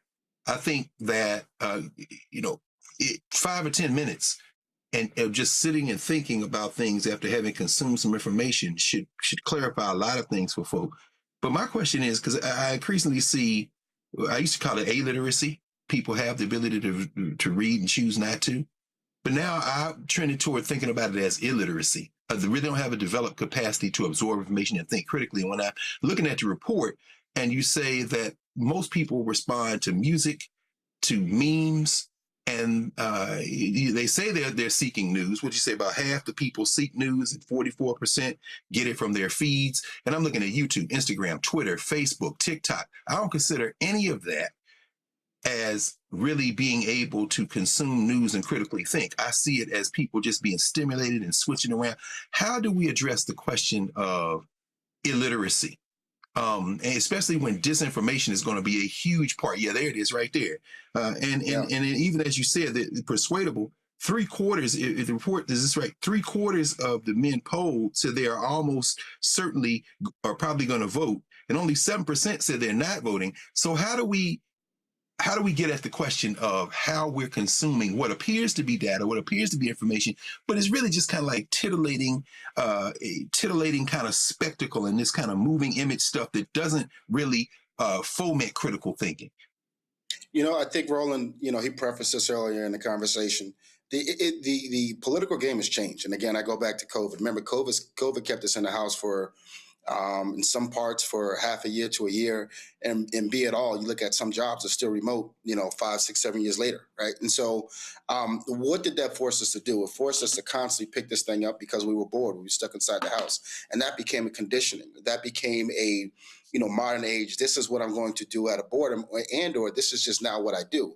I sit by my phone and I get my information from my phone, right? It's part of what has killed your traditional newspapers. It's part of what has killed your traditional periodicals and your journals, because now the quick consumption, the 30-second media hit is now what's more relevant than sitting down, reading a newspaper. I was on a flight with a gentleman on the way here, older black gentleman. He was reading the newspaper. I said, "Wow, man, that's a lost talent." He said, "What's that?" I said, "Reading the newspaper." I remember Uncle David used to drive and read the newspaper at the same time. And I think that's one of the things, as we talked about the evolution politically, but just as our attention spans, not just as Americans, but as humans, is now predicated on is predicated on technology. Technology has made fools of us all. And, we rely on this thing that lives in our hand, the size of our hand. And so that's part of the problem. But in that problem, it is created, or in that crisis, it has created opportunity. And so that's why the research is based like this, because understanding that's where 18 to 45-year-olds, that's where they're mostly focused on. That's what's usually in their hand is their cell phone. So why have you in your hand? I need to learn how to communicate with you and figure out where you get your information from, be it all what information, because I can tell you who has done this research, maybe at the very least, not just with black men, but with Democratic voters, it's the other side. And so we wanted to have the opportunity to take the chance, because our job is to move black men and black families across the finish line as a whole. But we wanted to take our time to say, how do we communicate with black men 18 to 45 years old? And we learned that it is in technology, and it is in now, like you see, YouTube, Instagram, some even Facebook. And I didn't even think Facebook would pop up as the top medium. Oh, yeah. Well, everybody forgets Facebook is a dominant force. Everybody, the shiny object, people think TikTok is all that. No, it's a ton of people who are on Facebook, and there's a ton of folk who communicate. And so what I tell people all the time, you got to be everywhere. When I meet people and they say, "Hey, how can we follow you on social?" And I go, let's see, we on YouTube, Instagram, Twitter, Facebook, TikTok, Snapchat, LinkedIn, Spill, Spoutable, Fanbase, Tumblr. We on all those. And so my deal is, I don't care where you at, I want to reach you. That's right. That's right. And look, and you have to know and think about it. You have to know and understand who lives on those platforms. We talked about TikTok. People say, "Oh, all young people on TikTok." No, it's not all young people. It's actually women, younger ladies. Those are the ones that are on TikTok. Black men are not on TikTok, right? And so you've got to understand those mediums and social mediums. Absolutely. Michael, where can people go to read the full report? You can go to blackmenvote.org. It is on our website. Again, blackmenvote.org. It's front and center on our website. And you could also, thank you. Pull it right there. So please dive in. And we're actually getting ready to go into our second phase of this research, which is so important, which will be focus group based. So again, Roland, I'm coming in this place with precision, with a scalpel, and there will not be, nobody can say to us that we don't know how to talk to black men or to find black men or to communicate with black men. Absolutely, and as I keep saying, there needs to be black male-led, black male-only discussions taking place all across the country. Absolutely. Teaching people, educating people, enlightening people, informing people. Listen, when all these crazy right wings with these brothers pop up on Instagram, some people say, "Oh man, you should ignore those people." No. I'ma hop on their timeline and go, "You lying? This is the fact. That's a lie. That's a lie." People need to understand this is warfare. And we have to understand, if one brother is on those social media pages and being force-fed lies, we have to be countering with the truth. Well, we got to stop showing up with a musket, right? This is 2026, and we're armed with all the data. We're armed with the right pieces. And I will not fight this warfare with old, traditional, antiquated, and outdated tools or references or even tactics. That's something we won't do. And I'll say this, Roland, I know we didn't touch on this in this part of the data, but what is important that I do want to say about black men that's not talked about the most. We have the lowest test scores. We have the highest, we have the lowest recidivism rates in terms of going to college. We're no longer going to college. We have the highest truancy rates.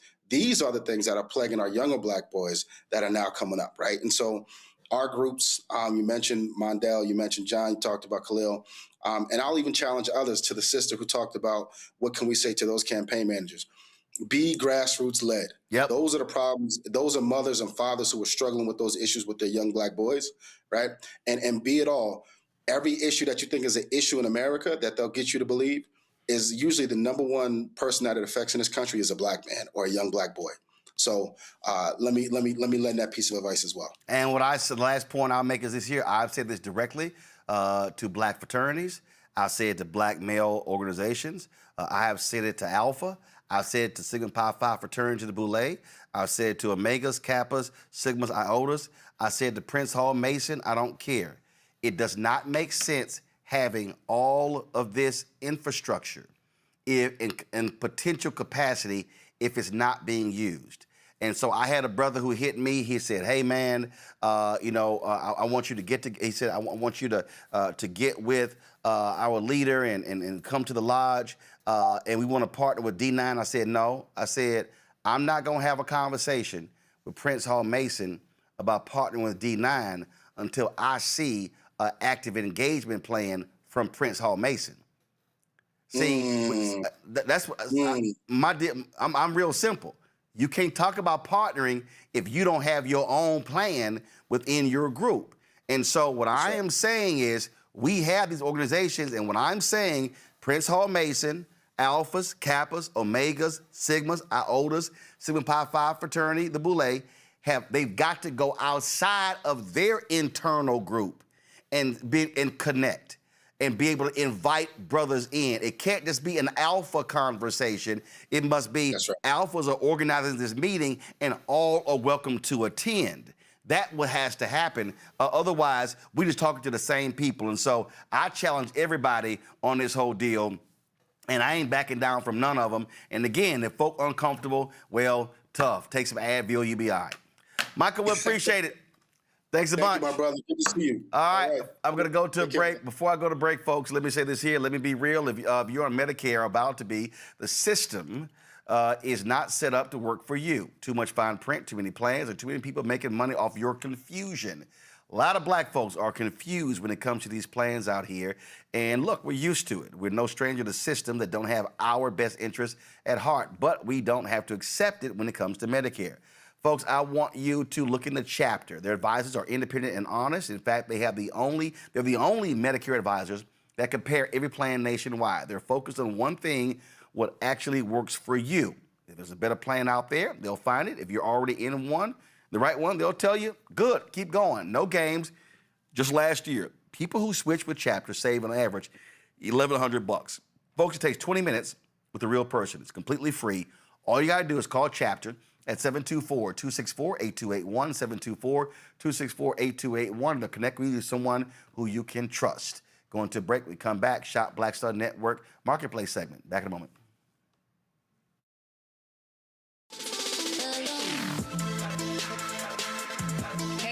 Welcome to The Other Side of Change, only on the Black Star Network and hosted by myself, Bria Baker, and my good sis, Jameer Burley.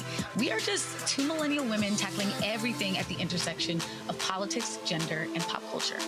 And we don't just settle for commentary. This is about solution-driven dialogue to get us to the world as it could be and not just as it is. Watch us on the Black Star Network, so tune in to The Other Side of Change.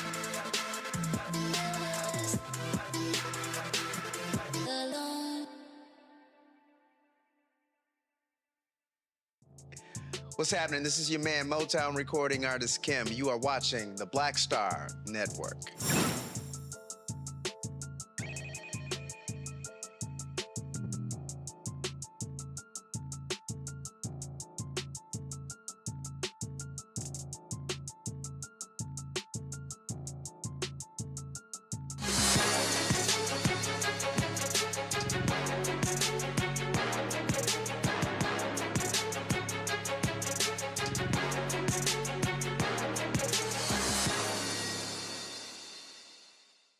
All right, folks, I was baking before I learned how to cook. My mom had a cake business, and so I learned that thing first. So check this out, OKO River Sweet Potato Flour Cake Mix. It's a simple recipe that originated in Guyana, South America, and it's part of a project to empower young agricultural entrepreneurs in Guyana who develop breakthrough agro-processed goods. Ashley Etienne is the CEO of the Economic Development Fund. She joins us right now to talk about OKO River and their mix, and so glad to have you here. So in my hand, I have a sweet potato flour cake mix. Okay, hold up. Let's see, right here. There we go. And then over here, so I have, so all right, so both of these are sweet potato flour cake mix. All right, so walk me through, this says beta-carotene and antioxidant packed, moist, light texture, old-fashioned taste, gluten-free, grain-free. So how did this all start? Awesome. Thank you so much, Roland. I'm so glad to be here. It started because I myself am not necessarily celiac. I don't have celiac disease, but I have an intolerance to wheat. And my family has a history of diabetes. And I also love cakes. I love baked goods. And that's on a personal side. On the business side, I run an incubator and accelerator that, as you said, helps agro-processors and other businesses in Guyana to succeed. And so we came across this particular product. It sort of wowed me. We brought the recipe here, tweaked it a little bit, brought it to the States. It's manufactured in New York and shipped all over the United States. And as far as the product itself, it's a riff a little bit on what you could do with sweet potato. So rather than the traditional sweet potato pie that we all love around the holidays, what we can do is have effectively pound cake texture, pound cake flavor, pound cake goodness, but with literally sweet potato as the flour. So for those of us who have any connection to agriculture, we know that potatoes have a tremendous amount of starch. You add a few other ingredients there, and it performs like flour. It is ground to a fine level like flour, and it's baked, and it is absolutely delicious. This product can make cakes, it can make cookies, it can make waffles, as well as cupcakes. And so we really are inviting those of us who love Southern food, who love Caribbean food, who love sweets, who love baking, to try it. So in terms of how the product's made, so you talk about this development part. So who makes the product? Right. So we are essentially an intermediary for the agro-processors. So when we talk about agro-processors, we're talking about people who are baking in their homes, who come up with products in their homes. And that's great. And you can sell to friends and family. You can sell at your church in that way. But what you don't have is probably the capacity, manufacturing-wise, also from a branding perspective, from a marketing perspective, to be able to get your product out widely. And so we work with the owner of the intellectual property to identify a manufacturer who can produce the product at scale. And so using the recipe from the young woman in Guyana, who is the owner of this recipe, of the idea of sweet potato flour cake mix, we identified a wonderful manufacturer in upstate New York that does small batches, and they make the product on our collective behalf. And we've got a website up, and we also partner with some other folks, and we invite people to place their orders for the product. But we manufacture it through a third party here in upstate New York. Is this the only cake mix? It is the only cake mix presently, yes. And quite frankly, it's the best cake mix. So we are able to use other types of flours that come out of we call them root vegetables. So there's and other types of sort of starch-heavy things like cassava and so forth. But as far as the products out of Oko River, it's the sweet potato flour cake mix for us for now. Well, I love me some chocolate, so let me know when y'all get some chocolate. All right, questions from the panel. Nicole, you go first. Listen, I'm supposed to be on a diet. Now you got me sitting here thinking about cake. Goodness.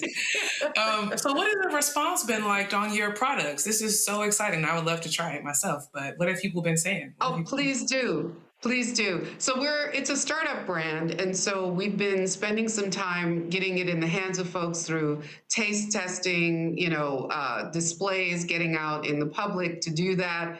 And so those who have tried it absolutely love it because it's not overly sweet. But at the same time, again, you can customize it. You can add more sugar if you like. You can add all types. Roland, I heard you say that you love chocolate. You can add chocolate powder to it, cocoa powder, in order to chocolify the flavor. It is a really sort of indescribable in terms of its yumminess. But I guarantee you, I will say it like I know my own name. If you try this, you will really not be able to tell that it's not wheat flour, except that you won't feel that super heavy feeling in your stomach after you've had, lots of sugary baked goods that are typically made with flour. And there's no aftertaste, so that's really important too. All right, Cameron. I'm really excited about this. I know as I personally am looking to kind of improve my diet. What are you doing in terms of digital and social media and trends and so forth? Because baking, sweets, taste testing, showing people how to cook, there's so many different ways you can make just by making the cake or just by talking through it that you can get really creative with cakes and pastries and products like this. So what have you been doing there to think about other ways to really kind of engage and grow the interest online? Sure. I mean, I think we're looking for all sorts of opportunities. Like I said, I think you guys know you're tremendous advocates of Black businesses and opportunities for Black people. It's really expensive to be in the marketplace. Direct to consumer, which is how we currently sell, is also costly because you've got to fight through the noise. Most people, when they're shopping online nowadays, stunningly, we're shopping on Amazon for food now, partially because of that Whole Foods integration. And so it makes it really difficult as a standalone brand, especially a Black-owned brand, to get onto those platforms. So it's typically that one would do Amazon or Etsy or whatever. So we look for really any opportunity to collaborate with other brands, be in showcases like this so that people can learn about this product. It's a really unique product. We have not come across anything like it in the United States thus far. It has a Caribbean flavor to it, but it also has a down-home Southern flavor to it. So it can reach across a lot of different demographics. Obviously, people who've got wheat intolerances or celiac disease and so forth. It's not vegan, but it's pretty healthy when you're talking about indulging. So to answer your question, we are looking for any and all opportunities. We try to do a lot of it ourselves, but it's difficult to break through, and we'd love to partner with others who would be interested, whether they're hospitality establishments, people, bakers themselves. They can make the product and customize it as well and then sell it in their bakery. So any and all of those opportunities are ones that we would be really thrilled to look into and partner on. Greg? Thank you, Roland. And thank you, Sister Carrington. I hope I got kicked off, so I hope maybe you've already answered this question. I was intrigued by the name of the product. I know there's an Oko River in Guyana, but I'm wondering if there's a particular link to Black folk. Okay, that's what I wanted to hear about, because I know I think in Yoruba, one of the meanings of Oko is farm. Could you tell us about the name? Then thank you. Sure. So Guyana, the name itself, is an Amerindian word. That's the name of the population of people we call the first peoples in Guyana. And Guyana itself means land of many waters in one of the indigenous languages. And Oko is a tributary, it's a river in the western part of the country. And so it actually right now also is an area that is very rich in gold. So it's actually being mined quite a bit by a very large foreign gold mining company. And so for me, it was a tribute to those Amerindian people in that community. You may know, if you know anything about Guyana and the uprisings that took place in the 1800s, in some cases, very much like here in the States, the African people at the time collaborated with, hid with, and worked with the Amerindian population to escape the difficulties at the time, if I might say it that way. And so this product is intended to be a tribute to all of us who had to do our best under the circumstances at the time. But it's absolutely from Guyana, about Guyana, and about the people of Guyana, the indigenous and Afro and all others in the country. All right, then. So, folks, again, Oko River sweet potato flour cake mix. You see it right here. Go to our marketplace at shopblackstarnetwork.com to check it out. Would love to hear what y'all have to say about this here. Again, my mom is a big-time baker, so I'm sure she will be very interested in this. And so we go right there. You can get the mix right there on shopblackstarnetwork.com. Ashley Etienne, we surely appreciate it. Thanks a lot. Thank you so much for having me. We appreciate it. All right, then. Thank you so very much. Again, y'all go to shopblackstarnetwork.com. Folks, let me thank Cameron, Nicole, and Greg for being on today's show. I certainly appreciate it. Y'all have an absolute blast. Thank you so very much. Just a couple of more stories here, folks. Problems with establishing intravenous access for the lethal injection led to the postponement of the execution of a black man in Tennessee who may be innocent. Governor Bill Lee granted a one-year reprieve on Thursday after Tennessee officials halted the planned execution of death row inmate Tony Carruthers. The Tennessee Department of Corrections reported that execution staff was unable to establish the backup IV line required by the state's lethal injection protocol. Carruthers' attorneys indicated that officials struggled for about an hour to find a suitable vein before the execution was stopped. The current execution procedures, adopted in 2025, mandate that execution staff insert both a primary IV catheter and a backup IV catheter. According to the protocol, the primary IV is used to administer the lethal injection chemicals, while the backup catheter is reserved in case the first IV fails. Additionally, the protocol specifies that any failure of an IV line must be promptly reported to the commissioner. 57-year-old Carruthers was scheduled to be executed this morning for the 1994 kidnapping and murders of Marcellus Anderson, Delois Anderson, and Frederick Tucker in Memphis. His conviction was primarily based on witness testimony, claiming he confessed to the crimes. However, court records reveal there was no physical evidence directly linking him to the murders.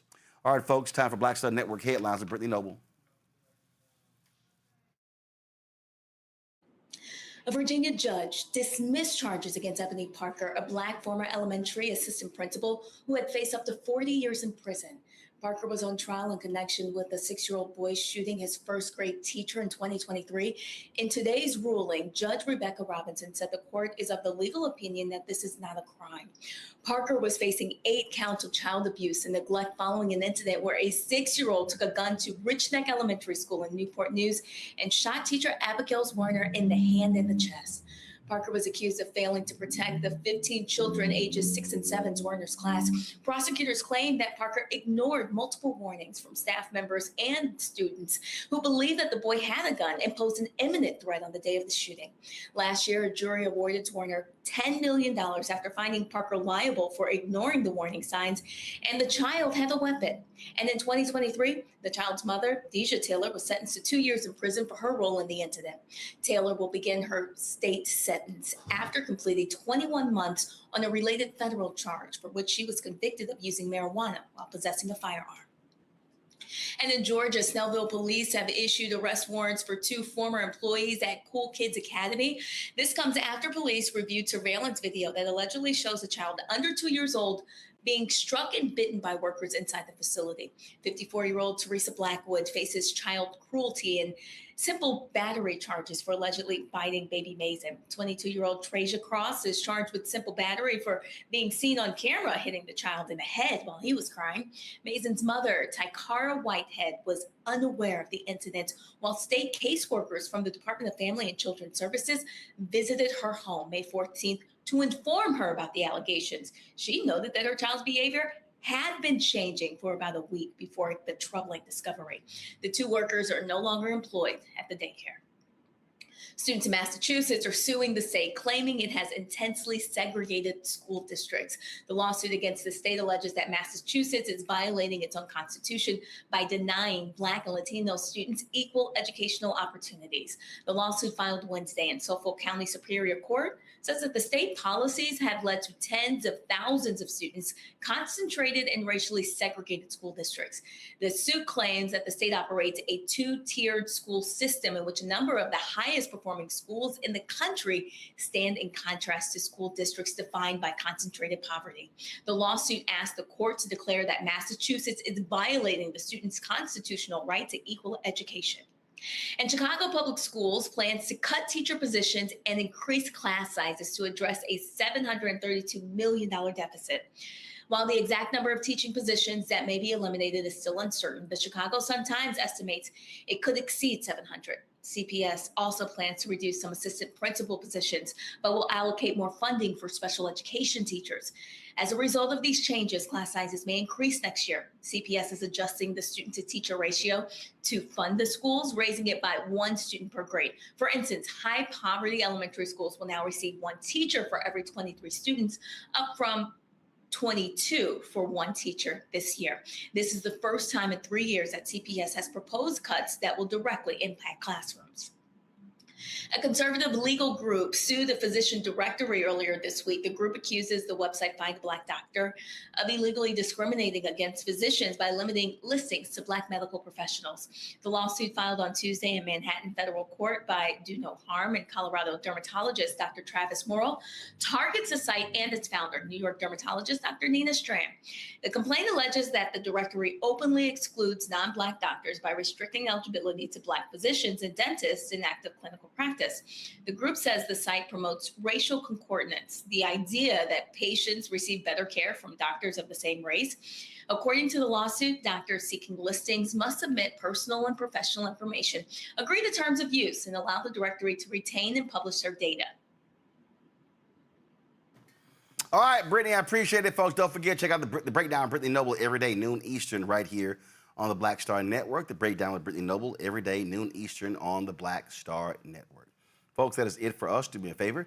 If you want to support our show, please do so by joining our Bring the Funk fan club. You want to contribute via Cash App, use the Stripe QR code. You see it right here. It's also for credit cards. If you're listening, go to blackstarnetwork.com for details. Checks and money order. Make it payable to Roland Martin Unfiltered, P.O. Box 57196, Washington, D.C. 2003 7-0196.